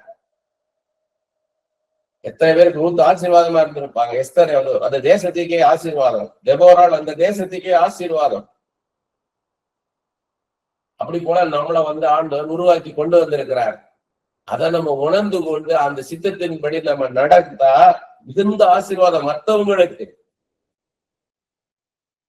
சங்கீதம் 103:14 நம்முடைய உருவம் இன்னதென்று அவர் அறிவார், நாம் மண் என்று நினைவு கூறுகிறார். அது இங்கிலீஷ் அழகா இருக்கு. 20th வருஷன்ல he knows how we were made. நம்மளை எப்படி உருவாக்குறாரு அவருக்கு தெரியுன்றார். he remembers that we are dust. English ரொம்ப அழகா இருக்கு. தமிழ்ல நான் மண் என்று நினைவுகிறார், அவர் டஸ்ட்ன்றார், தூசி. வெறும் தூசி தான் நம்ம அப்ப தேவ சித்தத்தாருக்கு தாழ்மை வந்துடும். நமக்கு தாழ்மையா இருந்து நான் ஒண்ணும் இல்லப்பா, என் அறிவு குறைவுள்ள, எனக்கு தெரிஞ்சதெல்லாம் பாஸ்டும் பிரசன்டும் தான், கடந்த கால நிகழ்காலம், எதிர்காலத்தை குறித்து எனக்கு தெரியாது, உங்களுக்கு தான் தெரியும். எனக்கு எது நல்லது என்பதை நீர் அறிவீரப்பா, நீர் என்னை நடத்தும் அப்பான்னு கொடுத்து அவர் கையில நம்ம ஒப்படைக்கணும் பாருங்க, மேன்மையாக நம்மளை கொண்டு போவார். நம்ம சுயமாக நடக்கக்கூடாது, ஒரு நாளும் சுயமாக நடக்கக்கூடாது. நாசில சுவாசம் மூலம் எந்த மனுஷனையும் நம்பாதேன்ட்டாரு. அவன் பிரபுக்களா இருந்தாலும் சரி, அவன் அதிகாரம் இருக்கிறவனா இருந்தாலும் அவனை நம்பாத, அது சித்தம் அல்ல என்றார். என்ன மாத்திரம் நம்பு. நீ திறமையா இருக்கணும், உன் திறமையை நம்பாத, உன் படிப்பு இருக்கணும், உன் படிப்பை நம்பாத, உன் புத்திசாலித்தனத்தை நம்பாத. அது சாபம்ன்றார். சாபம் என்ன? ஆசீர்வாதத்துக்கு எதிரானது. ஆசீர்வாதத்துக்கு எதிராக நீ போயிருவேன், ஆசீர்வாதத்தை இழந்துருவேன்றார். என்னை மாத்திரம் நம்பி வா. அழகா சொல்றாரு. சங்கீதம் 32:8 சொல்றாரு, நான் உனக்கு போதித்து நீ நடக்க வேண்டிய வழி உனக்கு காட்டுவேன், உண்மையில் என் கண்ணை வைத்து ஆலோசனை சொல்வேன்றார். ஏசாயா 48:17 சொல்றாரு, பிரோஜனமானதை நான் உனக்கு போதித்து நீ நடக்க வேண்டிய வழியில உன நடத்துகிற தேவன் நானே என்றாரு. ஏசாயா 30:21 சொல்றாரு, நீ வலதுபுறமாய் திரும்பும் போதும் இடதுபுறமாய் திரும்பும் போதும் சாயும் போதுன்னு இருக்காது, சாயும் போதுன்னு தவறு. டர்ன், இப்படி போலாமா அப்படி போலாமா, இப்படி வலதுபுறம் போலாமா இடதுபுறமா நினைக்கும் போது வழி இதுவே, இப்படியாக நடவுங்கள் என்று உங்கள் பின்னால் வருகிற என் சத்தத்தை உன் காதுகள் கேட்கும்படி செய்வேன்ற இவ்வளவு சொல்றாரு பாருங்க. நமக்கு பவுல் கேட்கிறாரு, அப்போஸ்தலர் 9:6 ஆண்டவரே நான் என்ன சித்தமாக இருக்கிறேன்னு கேட்கிறேன். நான் ஞானத்தின் உச்சம், நான் என்ன செய்ய சித்தமாக இருக்கிறீராப்பா. நிறைய பண்ணுவாங்கன்னா இவங்க ஒன்று டிசைட் பண்ணிட்டு அதை ஆசீர்வதிங்க பாட்டுவாங்க. அது ஆண்டவர் சித்தம் கிடையாது. அது பார்ப்போம் நம்ம. யாத்திரை 33:13 உங்களுடைய வழி எனக்கு அறிவியும்ன்றார். மோசே கேட்கிறார், உங்களுடைய வழியை எனக்கு அறிவியும்ன்றார். பவுலை குறிச்சு பார்க்கும்போது அந்த 2 வசனங்களையும் சேர்த்து பார்த்தா நல்லா இருக்கும். பவுலுடைய காலிங்கே பார்த்தீங்கன்னா பல முறை பார்த்திருக்கிறான். இருந்தாலும் பாருங்க, பவுலுடைய அழைப்பே தேவ சித்தத்தை அறிந்து கொள்வதுதான் அவருடைய அழைப்பே. அப்போஸ்தலர் 22:14 அனனியா சீஷன் பவுலுடைய அழைப்பை தீர்க்கதரிசனமா சொல்றார். அப்பொழுது அவன், அனனியா, நம்முடைய முன்னோர்களின் தேவனுடைய திருவுளத்தை நீ அறியவும், கர்த்தருடைய உள்ளத்துல இருக்கிறத நீ அறிந்து கொள்ளவும், நீதிபரை தரிசிக்கவும், நீதிபர்னா ஏசு கிறிஸ்து, ஏசு கிறிஸ்துவை தரிசிக்கவும், அவருடைய திருவாய்மொழியை, அதாவது ஏசு கிறிஸ்துவின் திருவாய்மொழியை கேட்கவும் அவர் உன்னை முன்னமே தெரிந்து கொண்டார். கருவிலை உருவாக்கும் முன்னே தெரிந்து கொண்டார் உன்னை. To know the will of God, to see Jesus Christ, to hear his voice, to hear Jesus Christ's voice, God has chosen you. எப்படி பாருங்க, அழைப்பே அவருக்கு தேவ சித்தத்தை அறிந்து கொள்வதுதான் பவுலுடைய அழைப்பே. அதே அப்போஸ்தலர் 21:13 சொல்றாரு பாருங்க. அதற்கு பவுல், நீங்கள் அழுது என் இருதயத்தை உடைந்து போக பண்ணுகிறீர்கள். எருசலேமில் நான் கர்த்தராகிய இயேசுவின் நாமத்திற்காக கட்டப்படுவதற்கு மாத்திரமல்ல, மரிப்பதற்கும் ஆயத்தமாய் இருக்கிறேன் என்றார். அவங்க புறாபி சொல்றாரு, உன்னை யூதர்கள் பிடிச்சு புறஜாதிகள் கையில ஒரு திருடனை கொடுத்துருவாங்க, உன்னை கொன்றுவாங்கன்னு போது அப்பதான் சொல்றாரு, இயேசுவின் நாமத்திற்காக கட்டப்படுவதற்கு மாத்திரமல்ல, மரிப்பதற்கும் நான் அதே அப்போஸ்தலர் 20 23-25 கட்டுகளும் உபத்திரவங்களும் எனக்கு வைத்திருக்கிறது என்று பரிசுத்த ஆவியானவர் பட்டணந்தோறும் தெரிவிக்கிறதை மாத்திரம் அறிந்திருக்கிறேன். ஒவ்வொரு பட்டணத்திலும் எனக்கு கட்டுகள் இருக்கு, உபத்திரவங்கள் இருக்குதுன்னு பரிசுத்த ஆவியானவர் பட்டணந்தோறும் எனக்கு தெரிவிக்கிறார். ஆகிலும் அவர்கள் ஒன்றையும் குறித்து கவலைப்படேன். என் பிராணனை நான் அருமையாக எண்ணேன். என் ஓட்டத்தை சந்தோஷத்தோடு முடிக்கவும் தேவனுடைய கிருபையின் சுவிசேஷத்தை பிரசங்கம் பண்ணும்படிக்கு நான் கர்த்தராகிய இயேசுவின் இடத்தில் பெற்ற ஊழியத்தை நிறைவேற்றுமே விரும்புகிறேன். இதோ நான் உங்களுக்குள்ளே சஞ்சரித்து தேவனுடைய ராஜ்யத்தை குறித்து பிரசங்கம் பண்ணினதை கேட்டவர்களாய் நீங்க எல்லாரும் இனி என் முகத்தை பார்க்க மாட்டீர்கள் என்று அறிந்திருக்கிறேன். எவ்வளவு வைராக்கியமா இருந்திருக்காரு பாருங்க பவுல். தேவ சித்தத்தை செய்யறதுதான் நான் வந்திருக்கிறேன், அதுல மரணம் தான் நானும் பரவாயில்ல, நான் தேவ சித்தத்தை தான் செய்வேன். அப்படி போல ஒரு அர்ப்பணிப்பை ஆண்டவர் எதிர்பார்க்கிறார். இததான் ரோமர் 12 சொல்றாரு பாருங்க. 2 சொல்ற பாருங்க, நீங்கள் இந்த பிரபஞ்சத்திற்கு ஒத்த வேஷம் தெரியாமல் தேவனுடைய நன்மையும் பிரியமும் பரிபூர்ணமான சித்தம் இல்லதென்று பகுத்தறியத்தக்கதாக உங்கள் மனம் புதிதானாலே மறுரூபமாகுங்கள். இந்த உலகத்துக்கு ஒத்து போகாத,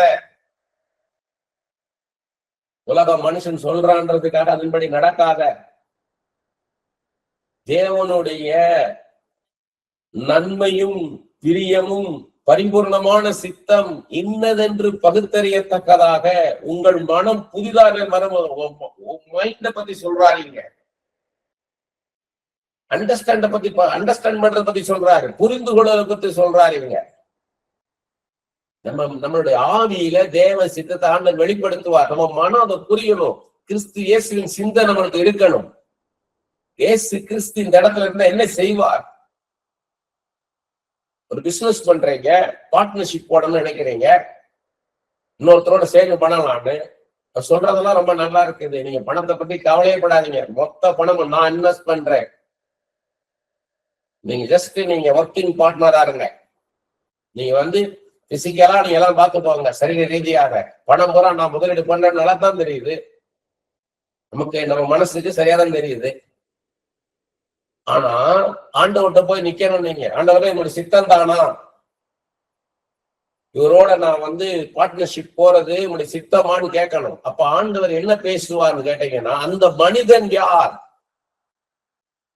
நீ பாக்குறையே உன் மாம்சத்தின் கண்களினால நீ என்ன நினைக்கிறேன்னு கேட்பார். What do you think about him? What do you know about him? What do you understand about him? அப்படி கேட்பார். நம்மளை நிதானிக்க வைப்பார் ஆண்டவர். ஆண்டவரே இவ்வளவு காலம் இப்படி இருந்திருக்காரு, ஆண்டவரே இப்படி இருந்திருக்கிறாரு, அப்படி இருந்திருக்கிறாரு, அப்படி பேக்ரவுண்ட் தெரியுமான்னு வரும். நீ அறியாத காரியத்தை நான் சொல்றேன், உன் புத்தி கெட்டாத காரியம், இதுவரை நீ அறியாதது, உன்னால புரிந்து கொள்ள முடியாத பெரிய காரியத்தை இப்ப உனக்கு சொல்றேன். அவன் யாருன்னு சொல்லுவார் உங்களுக்கு. With what attitude, with what intention is coming forward to do this partnership work? சொல்லுவார் உங்களுக்கு. என்ன நோக்கத்தோடு கூட, என்ன எதிர்பார்ப்போடு கூட அவர் வருகிறார். இந்த மனுஷனுடைய கேரக்டர் என்ன, அவனுடைய நோக்கம் என்ன, அவனுடைய குணாதிசயம் என்ன, அவன் என்ன தந்திரம் வைத்திருக்கிறான், அவனை நம்ப முடியுமா, என்னோட பின் விளைவுகள் என்ன ஆகும் சொல்லுவாரு. ஒரு மேரேஜ்ல அதனாலதான் ஆண்டோட சித்தத்தை கேட்கறது. ஏன் ஆண்டோட சித்தத்தை கேட்கறது? திருமணம் என்றது ஒரு முறை செய்யற காரியம். இவரோட நான் வாழல முடியுமா, அவன் எப்படி இருப்பான், மாயை மாயை எல்லாம் மாயை, சூரியனுக்கு கீழே எல்லாம் மாயை அப்படின்னு ஏன் பிரசங்கில சொல்றார் சாலமோன்? இருப்பது போல இருக்கும், ஆனா அது இல்ல. காணல் நீர் போல இல்லூஷன். சொல்லும் போது எனக்கு நான் அதெல்லாம் எழுதி கூட வைக்கிறேன், எனக்கு ஞாபகம் வருது.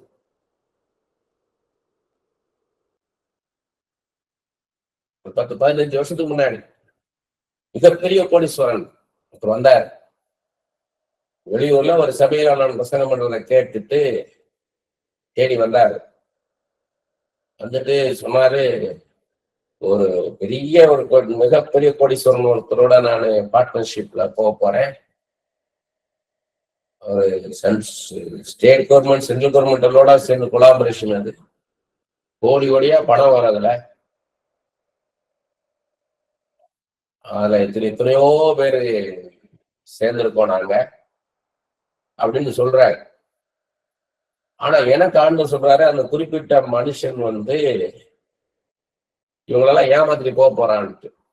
ஆனா சொன்னேன், நீங்க நம்பாதீங்க பிரதர், அந்த மனுஷனை நம்பத்தக்க மனுஷன் கிடையாது. சொல்றாரு, பிரதர் 7 வீடு இருக்கு பிரதர், அங்க இருக்கு இங்க இருக்கு அங்க இருக்கு, 7 செல்போன் வச்சிருப்பாரு பிரதர், 7 போன் இருக்கு பிரதர், நானே அவரோட போய் மினிஸ்டர் எல்லாம் பார்த்தேன்றார். நான் சொன்னேன், ஆண்டவர் எனக்கு கொடுக்குற வெளிப்பாடு, அந்த மனுஷனை நம்பாதீங்க. அப்போ அவர் கேட்கிறாரு, உங்களுக்கு நான் இப்ப இந்த வீட்டை நான் வாங்கி கொடுத்துறேன்ற. அப்ப நாங்க வாடகை இருந்த வீட்டை, இந்த வீட்டையும் நான் உங்க வாடகை அது நான் வாங்கி உங்களுக்கு காணிக்கையா நான் கொடுத்துட்றேன்றாரு. நான் சொன்னேன், இல்ல, எனக்கு அந்த காணிக்கைக்காக நான் உங்களுக்கு சாதகமாக நான் ப்ரே பண்ணி அனுப்புவேன்னு நினைக்காதீங்க. இது தேவ சித்தம் இல்லைன்ற. உங்க பையனை வேலைக்கு அனுப்புங்க. இல்ல, பெரிய பிசினஸ் வரப்போகுது பிரதர், அதை பாக்குறதுக்கே எனக்கு ஆள் வேணுமே பிரதர், கோடி கோடியா பணம் வரப்போகுதுனாரு. இல்ல பிரதர், உங்க பையனை வேலைக்கு அனுப்புங்க பிரதர்ன்னு. கொஞ்ச நாள்ல பாத்தீங்கன்னா எந்தெந்த வீடுகள் சொன்னாரோ அந்த வீடுகள்லாம் திறந்து கிடந்தது. நீங்க நம்பினாலும் சரி நம்மளாலும் சரி நடந்தது. அத்தனை போன் அங்கதான் கிடந்துச்சு. அந்த வீடுகள்லாம் திறந்த மாதிரி இருந்தது, பொருட்கள்லாம் அப்படியேதான் இருந்தது, அந்த கார்கள்லாம் அப்படியே இருந்தது, எல்லா போன் அங்கதான் கிடந்தது. அவரை மட்டும் காணும். மொத்தம் கோடி கோடியா பணத்தை எடுத்துட்டு எஸ்கேப் ஆயிட்டார். உங்களால கண்டுபிடிக்க முடியல.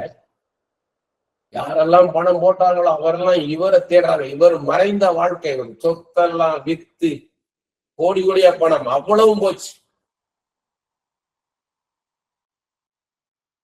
எங்க இருக்கிறாரே தெரிய மறைஞ்சிட்டார். சில வருஷங்களுக்கு பிறகு ஒரு போன் கால் வந்துச்சு. நான் இன்னார் பேசுறேன், ஞாபகம் இருக்கா போகுது, எல்லாம் பேக் முடிச்சுட்டு இப்ப பையன் வேலை பார்க்கறான், அவன் சம்பளத்துல உட்காந்து சாப்பிட்டு இருக்கோம் பிரதர். அதனால ஆண்டவர் சித்தத்தின் படி இல்லாம நடந்தோம்னா அது அழிவுக்கு நேரா போயிடும். பின்னாடி பாத்தீங்கன்னா எனக்கு கீழ்படியாதனால 1 சாமுவேல் 28:6 பாத்தீங்கன்னா சவுல் ஆண்டோடைய சித்தத்துக்காக போய் பாக்குறான். அவனுக்கு ஆண்டவர் மறு உத்தரவு அருளவில்லை. 1 சாமுவேல் 28:6 கர்த்தர் சவுலோட பேசவே இல்லை. அப்ப இது என்ன நமக்கு சொல்றாருன்னா, கர்த்தருடைய சித்தப்படி நம்ம நடந்தோம்னா கர்த்தர் அடுத்தடுத்து நம்மளுக்கு பேசுவார், நம்மளோட நடத்துவார். கர்த்தர் சொல்லி கீழ்ப்படியாம நம்ம நடந்தோம்னா நம்மளோட பேசுறத நிறுத்திடுவார், அதுக்கப்புறம் நடத்த மாட்டார். ஏன் அப்படின்னு கேட்டீங்கன்னா, அனுபவத்தினாலதான் நம்ம கற்றுக்கொள்வோம்னா விட்டுருவார். அடிபட்டுதான் கத்துக்குவாங்க அப்படின்னா நீ அடிபட்ட பிறகு வான்னு காத்துடுவார். அது டூ லேட். கவனமாக இருக்கணும். அதே மாதிரி சிக்லாக்ல எல்லாத்தையும் தூக்கி போயிட்டு அமலேக்கன் இவர் பிலிஸ்தருக்கு எதிராக போறேன்னு சொல்லிட்டு போர் செய்ய போனாரு. காத்துண்டு ராஜாவோட தாவீது போகும்போது அவங்க எல்லாம் சொல்லிட்டான், கூட இருந்தவங்க ஐயோ வேண்டாம், இவன் நமக்கு எதிராக திருப்பி அனுப்பும் போது 3 நாள் ஆயிடுச்சு திரும்பி வர. சிக்லாக்கு வரும்போது பாத்தீங்கன்னா மனைவி பிள்ளைகள் எல்லா பொருட்கள் எல்லாம் தூக்கி போயிட்டு அமலேக்க. அப்போனா நம்ம என்ன பண்ணுவோம், யாரா இருந்தாலுமே என் மனைவி, என் பிள்ளைகள், என் பொருட்களை ஒருத்தர் தூக்கி போயிட்டாங்கன்னா ஐ ஹாவ் ஃபுல் ரைட், எனக்கு எல்லா உரிமையும் இருக்கு, நான் துரத்தி போகலாம். ஆனா இவர் தாவீது வந்து கேட்கிறாரு 1:38 நான் அவன் திருப்பி போகலாமா, அமலேக்கர் பின்தொடர்ந்து போகலாமான்னு கேட்கிறார். அதான் ஆண்டவர் எவ்வளவு பிரியப்பட்டு பாருங்க. அவராக நடக்காம கேட்கிறாரு. அப்ப சொல்றாரு ஆண்டவர் வந்து, நீ போ, எல்லாத்தையும் திருப்பி கொள்வாயின்றார். அப்பதான் போய் இவர் எல்லாத்தையும் கொண்டாந்துட்டாரு, மொத்தத்தையும் மீட்டு கொண்டாடுறாரு. கர்த்தர் சொல்லி நம்ம போகும்போது எல்லாத்தையும் நம்ம கொண்டு வந்துடலாம். அதே மாதிரி 2 சாமுவேல் 16 5 முதல் 12 வசனத்துல பாக்குறோம். தீமையை தூஷிக்கிறான் தாவீத.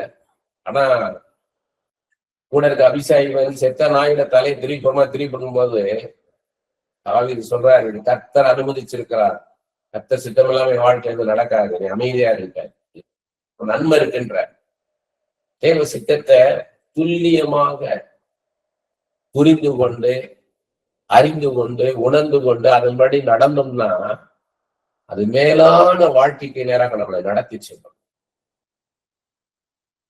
1 ராஜாக்கள் 15:5 தாவீது சொல்றாரு, ஆண்டவர் தாவீது ஏத்தியனாகிய உரியாவின் சங்கதி ஒன்று தவிர கர்த்தர் தனது கட்டளையிட்டதிலே தான் உயிரோடுக்கனாலதான் ஒன்றை விட்டு விலகாமல் அவர் பார்வைக்கு செம்மையானதை செய்து வந்தார். 2 சாமுவேல் 7 முதல் 15 வசனத்துல பாக்குறோம். ஆலயம் கட்டணும்னு ஆசைப்படுறாரு தாவீது. ஆனா நாத்தான் மூலம் ஆண்டவர் சொல்றாரு, ஆலயம் கட்டக்கூடாது.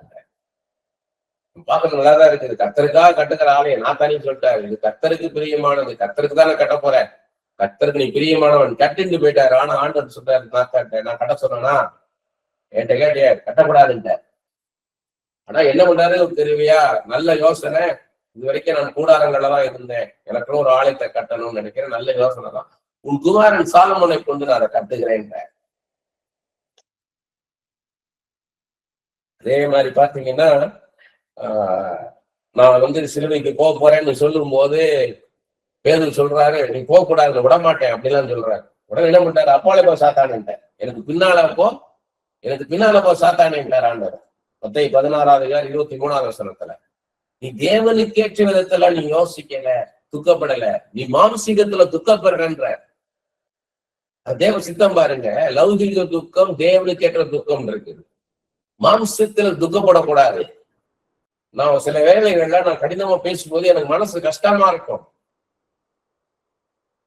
நான் மேடையில நின்று பேசும்போது எனக்கு அந்த நேரத்துல கண்டிப்பாக சில காரியங்கள் ஆண்டவர் பேச வைக்கும் போது அதை நான் வந்து பின்னாடி பார்க்கும்போது நான் இவ்வளவு தூரத்துக்கு நான் கடினமா நான் ஏன் பேசினேன்னு இருக்கோம். ஆனா ஆண்டவர் சித்தம் அங்க அது வந்து புள்ளியானவன் நடக்க வேண்டிய வழியில நடத்து, அப்பொழுது அவன் முதிர்வேல விடாதிருப்பான். சில விஷயங்களை கராராக பேச வேண்டி இருக்குது, கண்டிப்பாக பேச வேண்டி இருக்குது. அதனால பேதுரு சொல்றாரு, நீ வந்து மாம்சத்துக்கு ஏற்ற மாதிரி துக்கப்படுற, இந்த உலகத்துக்கு ஏற்ற மாதிரி நீ யோசிக்காத, நான் மரிப்பது எதற்காக, எல்லா ஜனங்களுடைய பாவத்துல நம்ம மீட்டு எடுப்பதற்காக, அந்த பாவத்திலிருந்து ஜனங்களை மீட்டு எடுப்பதற்காக நான் சிலுவைக்கு போறேன்றத, அந்த தேவ சித்தத்தை நீ அறியாது இருக்கிறே என்ற. நிறைய தாய்மார்கள் பிள்ளைகளை கெடுக்கிறதே அப்படிதான். எனக்கு முடியல, எனக்கு கஷ்டமா இருக்கு, அடுத்த நாள் அவனுக்கு அவங்க வந்து அவனுக்கு ஃபைனல் எக்ஸாம் இருக்கும், முக்கியமான எக்ஸாமா இருக்கும், எனக்கு முடியல, எனக்கு அவ்வளவுதான் வராது, சொல்றா படுத்து கூடா, தூங்கிக்கூடா, என்னடா சாப்பிடுறா, சரி தூங்குடா, பசிக்குதா, என்ன சாப்பிடுற, 2 தோசை வரட்டுமா, நல்லா முருக 2 தோசையை சுட்டு கொடுத்து, எனக்கு எனக்கு அந்த இதை கொடுவ தொட்டுக்க, எனக்கு அரை போடு தொட்டுக்க, எனக்கு இப்படி முட்டையை போடு, அப்படி முட்டையை போடு, அதெல்லாம் போட்டு கொடுத்து தூங்க வச்சிருக்காரு. இப்ப இவங்க என்ன பண்றாங்க, இவன் நாளைக்கு யாரு பரிசீலனை போறா, அது முக்கியமான பரிசீலனை போறான் நாளைக்கு, அப்ப அவனை என்ன கண்டிப்பா தான் நடத்தணும். அவனை அந்த நேரத்துல என்ன பண்ணிட்டு அப்படியே தடவி கொடுத்து தூங்க வச்சிடுறாரு. நாளைக்கு கஷ்டப்பட போறது யாரு, இவன் தான். இதுக்கு யார் காரணம், அந்த தாய் தான் காரணம். கண்டிப்பாக இருக்கணும். இல்ல நீ எழும்பு, நீ படிக்க வந்த நேரம், நீ தூங்கிட்ட, நேற்று நல்லா தூங்கிட்ட, நீ தூங்காமல் இல்ல நல்லா தூங்கிட்ட, இப்ப நீ படி. அப்போ என்ன பண்றது, அப்படியே பார்கெயின் பண்றது, சரி, அப்ப 2 மணி நேரம் தூங்கிக்கோ. இப்ப மணி 6 மணி ஆகுது, 8 மணிக்கு தூங்கிக்கோ. 8 மணிக்கு அம்மா அவனை எழுப்புறேன். அவன் பார்த்தா 12 மணிக்கு தூங்குவான். எழுப்புவாங்க, பாவமா இருக்கு பாவமா இருக்கு.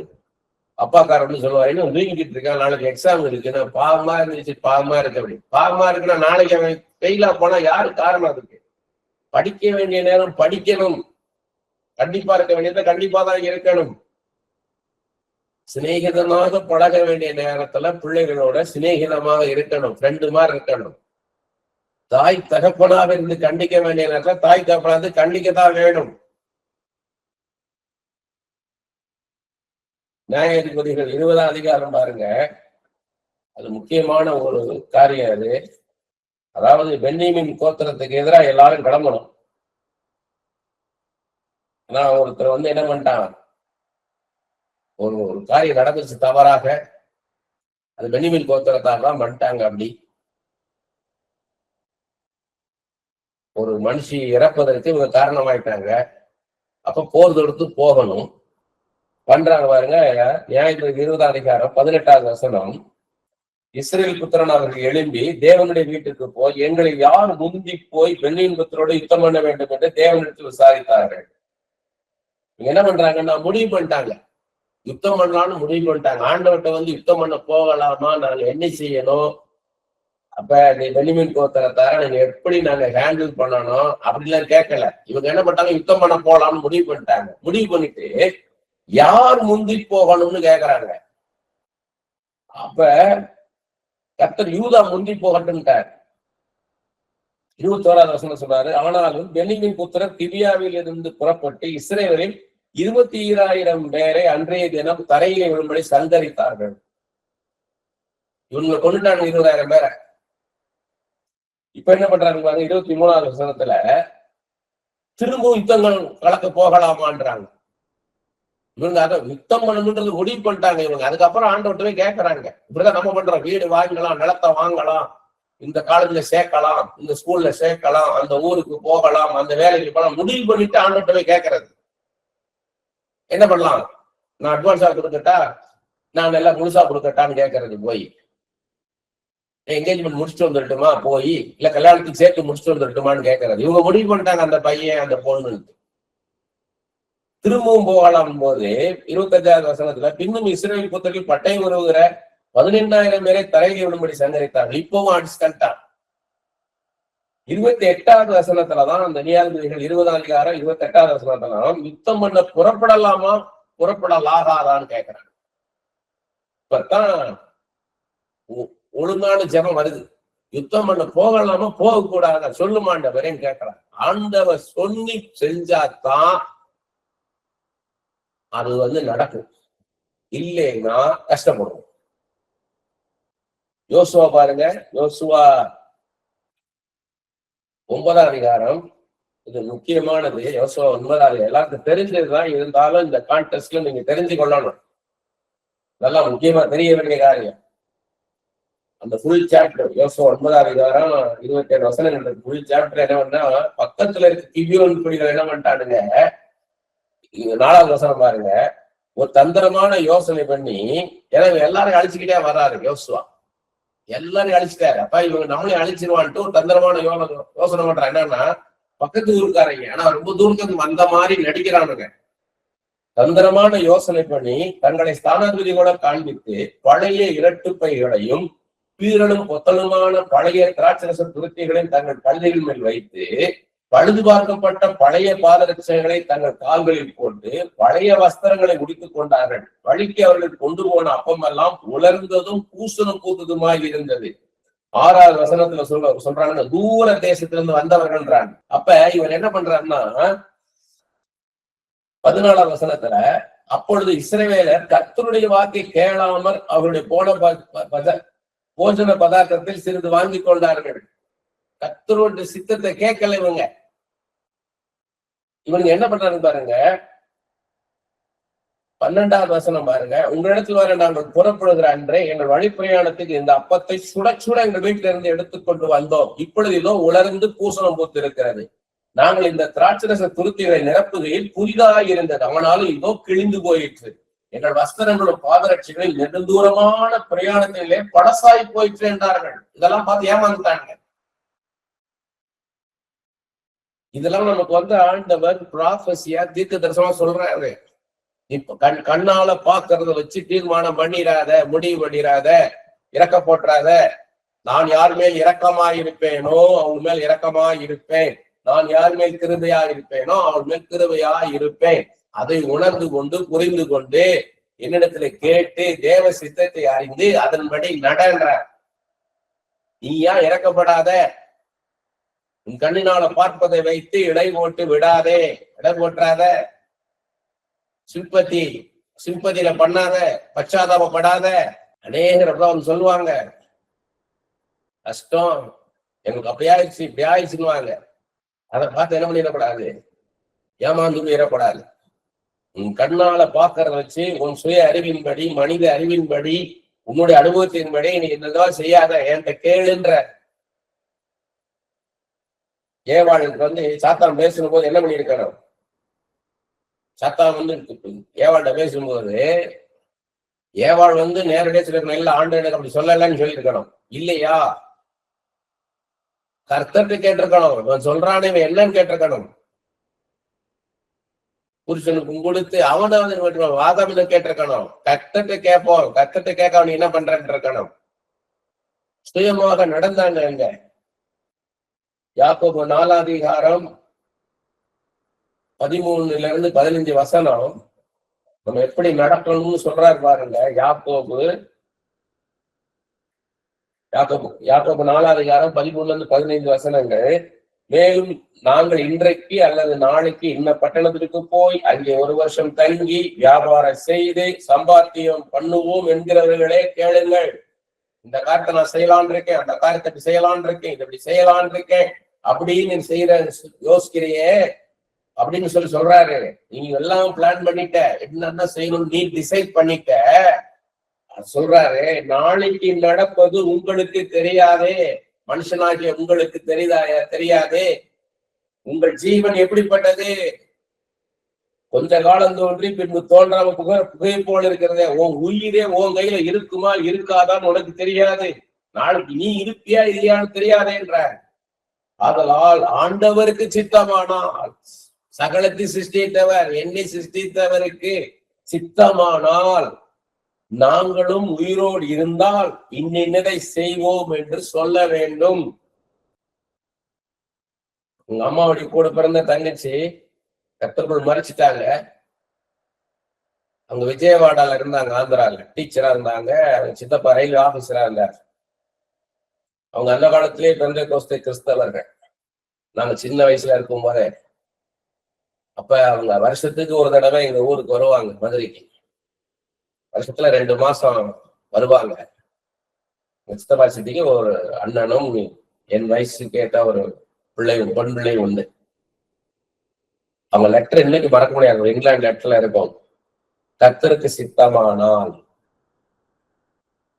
நாங்கள் இந்த மாதத்தில் இந்த தேதியில் மதுரை வரலாம் என்று இருக்கிறோம். இந்த தேதி, இந்த மாதத்தில் இந்த தேதியில் திரும்பலாம் என்று இருக்கிறோம் அப்படின்னு தொடங்கும்.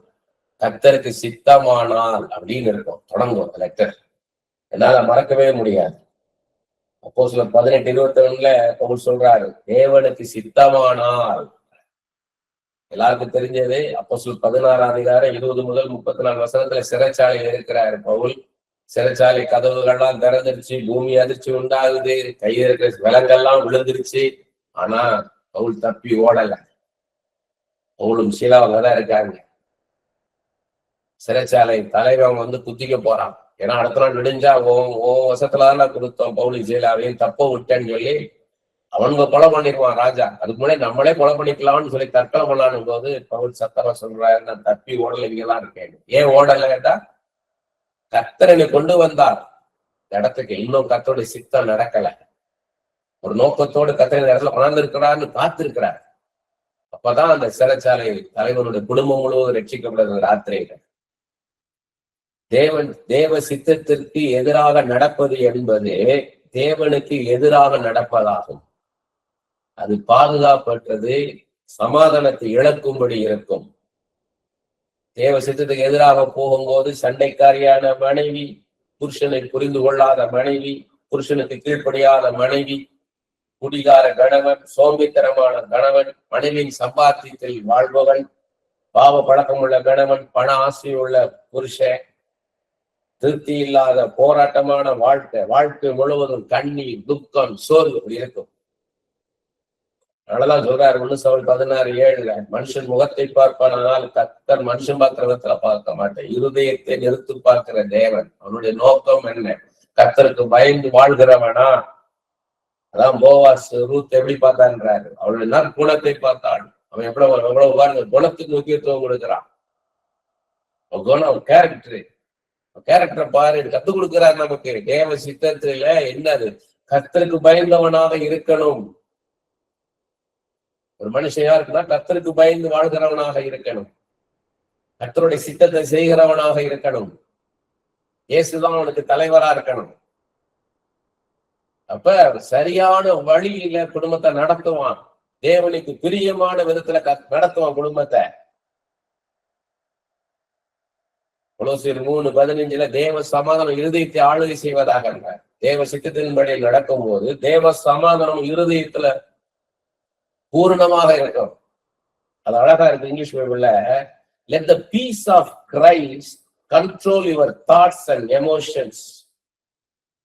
தேவ சமாதானம் நம்முடைய இருதயத்தின் நினைவுகள், சிந்தனைகள் எல்லாத்தையும் சமாதானத்துக்கு ஏதுவான வழியில நடக்கும். தேவ சித்தம் எதுன்னு செஞ்சீங்க, எதுன்னு அறிந்து செய்யும் போது அந்த சமாதானம் இருக்கும். அதனாலதான் கொலோசியர் 3:15 தேவ சமாதானம் இருதயத்தை ஆளுகை செய்வதாக என்றார் பவுல். புத்தி கட்டாத, நம்ம அறிவு கட்டாத சமாதானம் அது. பிலிப்பியர் 4:7 சொல்றாரு, எல்லா புத்திக்கும் மேலான தேவ சமாதானம். யோவான் 14:27 சொல்றாரு, என்னுடைய சமாதானத்தை நான் உங்களுக்கு தருவேன்றார். ஆண்டவருடைய சித்தப்படி நடப்பது அவர் கண்ட்ரோல் எடுத்துக்குவாரு, பொறுப்பெடுத்துக்குவாரு, அவர் முழு பொறுப்பு எடுத்துக்குவாரு. அவர் கூட வருவார் நம்ம கூட. தேவ சித்தத்தின்படி நடந்தீங்கன்னா, அவன் சொல்றபடி நடந்தீங்கன்னா, ஈச் அண்ட் எவரி ஸ்டெப் அவர் கூட இருப்பார், நம்ம கூடயே இருப்பார்.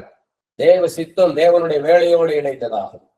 ஆண்டவர் ஒவ்வொரு காரியத்திற்கும் ஒவ்வொரு வேலையை வைத்திருக்கிறார், ஒவ்வொரு காலத்தையும் சமயத்தை வைத்திருக்கிறார்.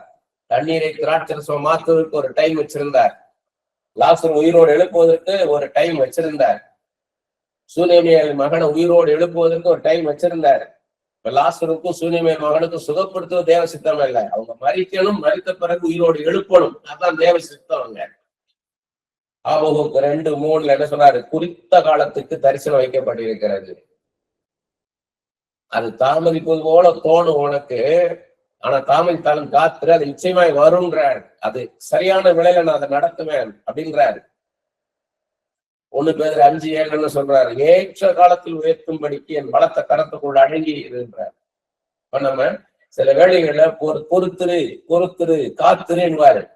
அது பொறுத்திருந்து காத்திருந்தோம்னா சரியான டைம் மேல வயத்துவாரு. யோசிப்பு பலத்த கரத்துக்குள்ள அடங்கி இருந்தார், சரியான நேரத்துல பிரதான மந்திரியா வயத்தினாரு. தானியேல் அப்படி அடிமையாக இருந்தாரு, ஒரே அப்படி என்ன சொல்றாரு? காத்திருந்தாரு. கர்த்தருடைய வேலை வரும்போது ராஜாக்களுக்கு ஆலோசனைக்காரன வயத்தினார், சரியான நேரத்துல அறிமுகப்படுத்தினார். கொண்டு போய் எப்படி நம்மளை நிறுத்தணும், அப்ப காத்திருக்கணும். நம்ம ஆண்டவர் கூட நிறுத்து வர காத்திருக்கணும், அவசரப்படக்கூடாது. எல்லாருக்கும் தெரிஞ்சது ஆபிரகாம் சாராள்ல ஆண்டவர் சொல்லி ஒரு பிள்ளையை கொடுப்பேன்ட்டாரு. ஆனா சாராள் அவசரப்பட்ட போது இஸ்மவேல் வந்துட்டான். கர்த்தருக்கு பிரியமில்லாத காரியங்களை செய்கிறவனான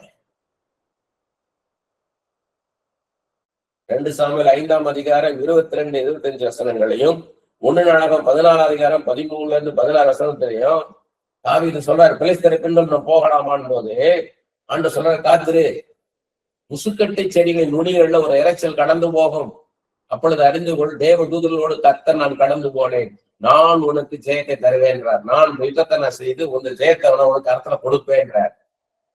தேவ சித்தத்தின்படி நடந்தோம்னா நமக்காக அவர் யுத்தம் செய்வார், நமக்காக அவர் வழக்காடுவார், நமக்கு ஜெயத்தை தருவார். அதே நேரத்துல ஆகாய் 1:2 கர்த்தருடைய ஆலயத்தை கட்டுகிறதுக்கு ஏற்ற காலம் இன்னும் வரவில்லை என்கிறார்கள். கர்த்தருடைய ஊழியத்தை செய்வதற்கு காலம் வரட்டும், காத்திருக்காத. இதுதான் காலம், அறுவடையின் காலம்ன்றாரு. அறுவடையோ மிகுதி, வேலையாட்களோ குறைவு, அழிந்து போகிற ஆத்துமாக்களை பாருன்றாரு. வரட்டும். அந்த 10 கன்னியாசிரியர்கள், அந்த 5 கன்னியாசிரியர் இருந்தாங்க பாருங்க. புத்தி இல்லாத அந்த 5 கன்னியாசிரியர் கூட இருக்கக்கூடாது. சமயம் வாய்த்தாலும் வாய்க்காவிட்டாலும் திருவசனத்தை உபதேசிக்க ஜாக்கிரதையா இருக்கு. ஆனா இங்கிலீஷ் பேப்பர்ல சமயம் வாய்த்தாலும் வாய்க்காவிட்டாலும் ஊழியம் செய்வதற்கு பி ப்ரிப்பேர்டு. எப்பயுமே ப்ரிப்பேர்டா இருக்கணும். யாருக்காவது இயேசு பத்தி சொல்லணும்ன்ற அந்த வாஞ்ச உள்ள இருந்துகிட்டே இருக்கணும். இது நடக்காது, இவரை மாற்ற முடியாது, இது நடக்காது நினைக்காத.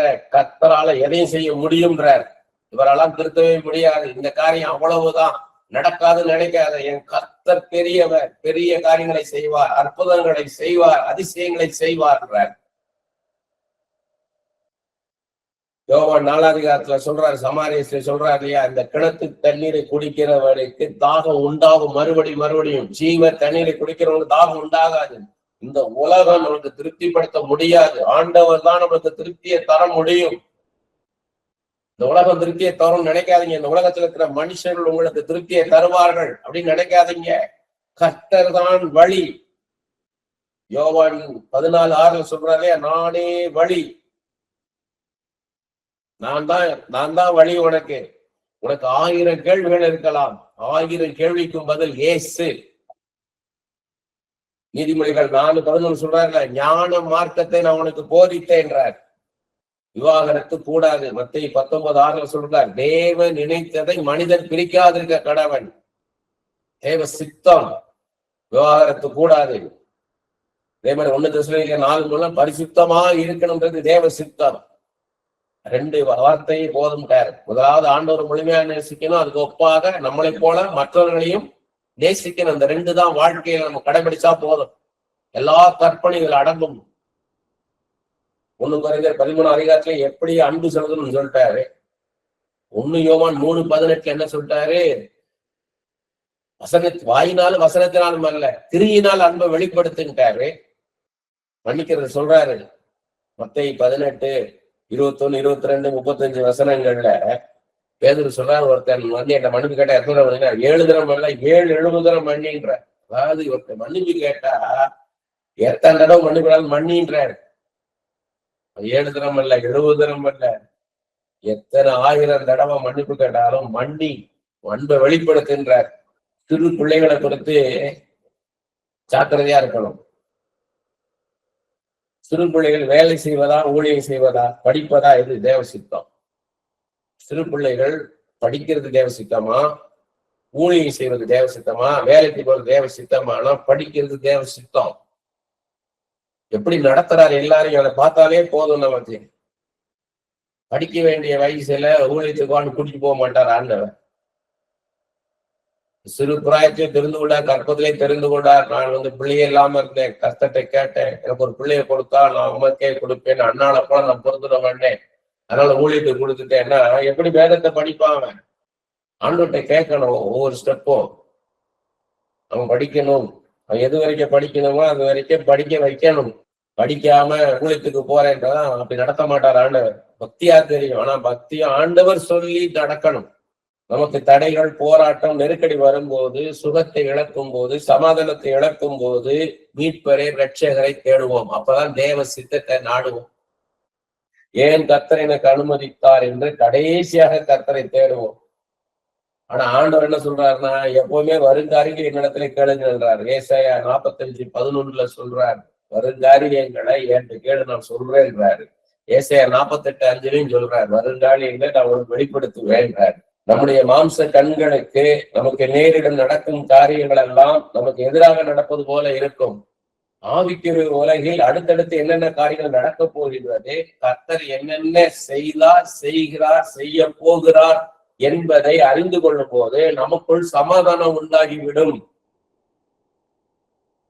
தேவன் நடத்துவதை அறிந்து கொள்வதே தேவ சித்தத்தை அறிந்து கொள்வதாகும்.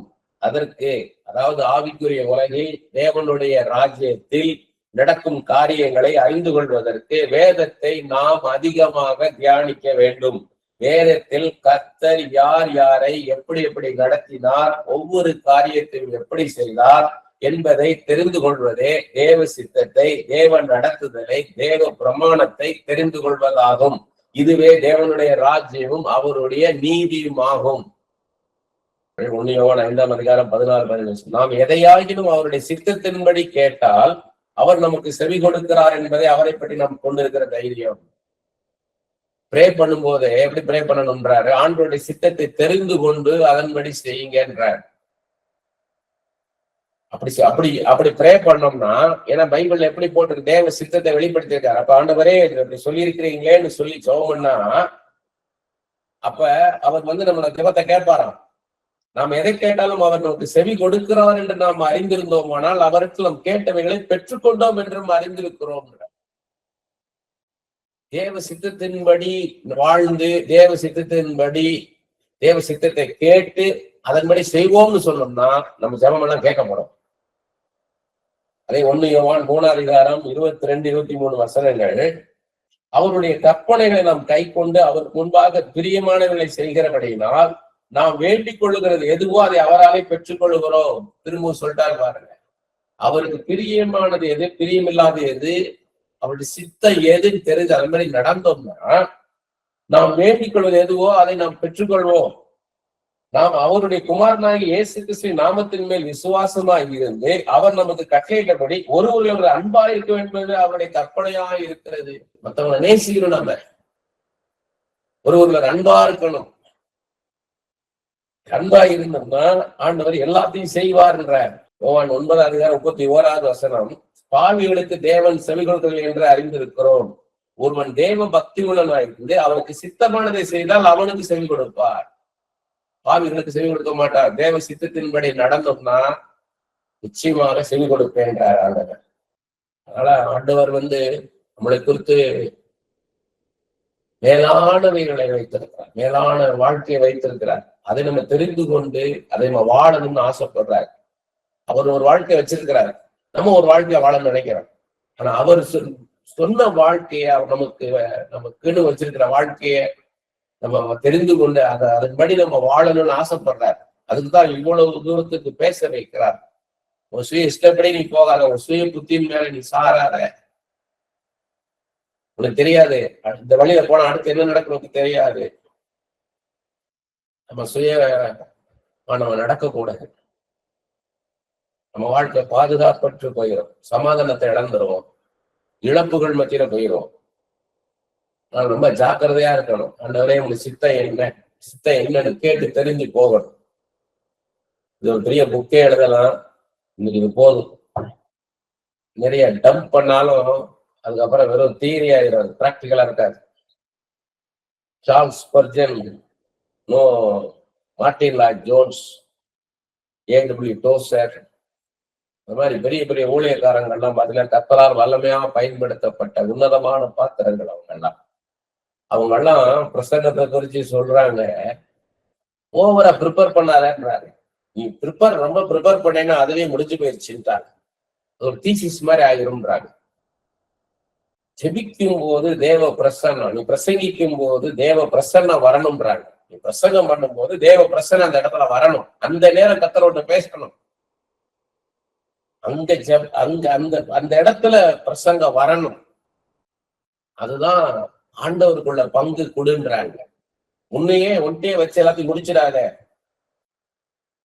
ஃபுல்லா ப்ரிப்பேர் பண்ணி அது போனேன்னா வெறும் தீசிஸ் சப்மிட் பண்ண மாதிரி ஆயிரும். இந்த எம்ஃபில்க்கும் பிஹெச்டிக்கும் தீசிஸ் சப்மிட் பண்ணுவாங்க, லெக்சர் கொடுப்பாங்க, அது மாதிரி ஆயிரும். அதுல ஆண்டவருடைய பங்கு வேணும்.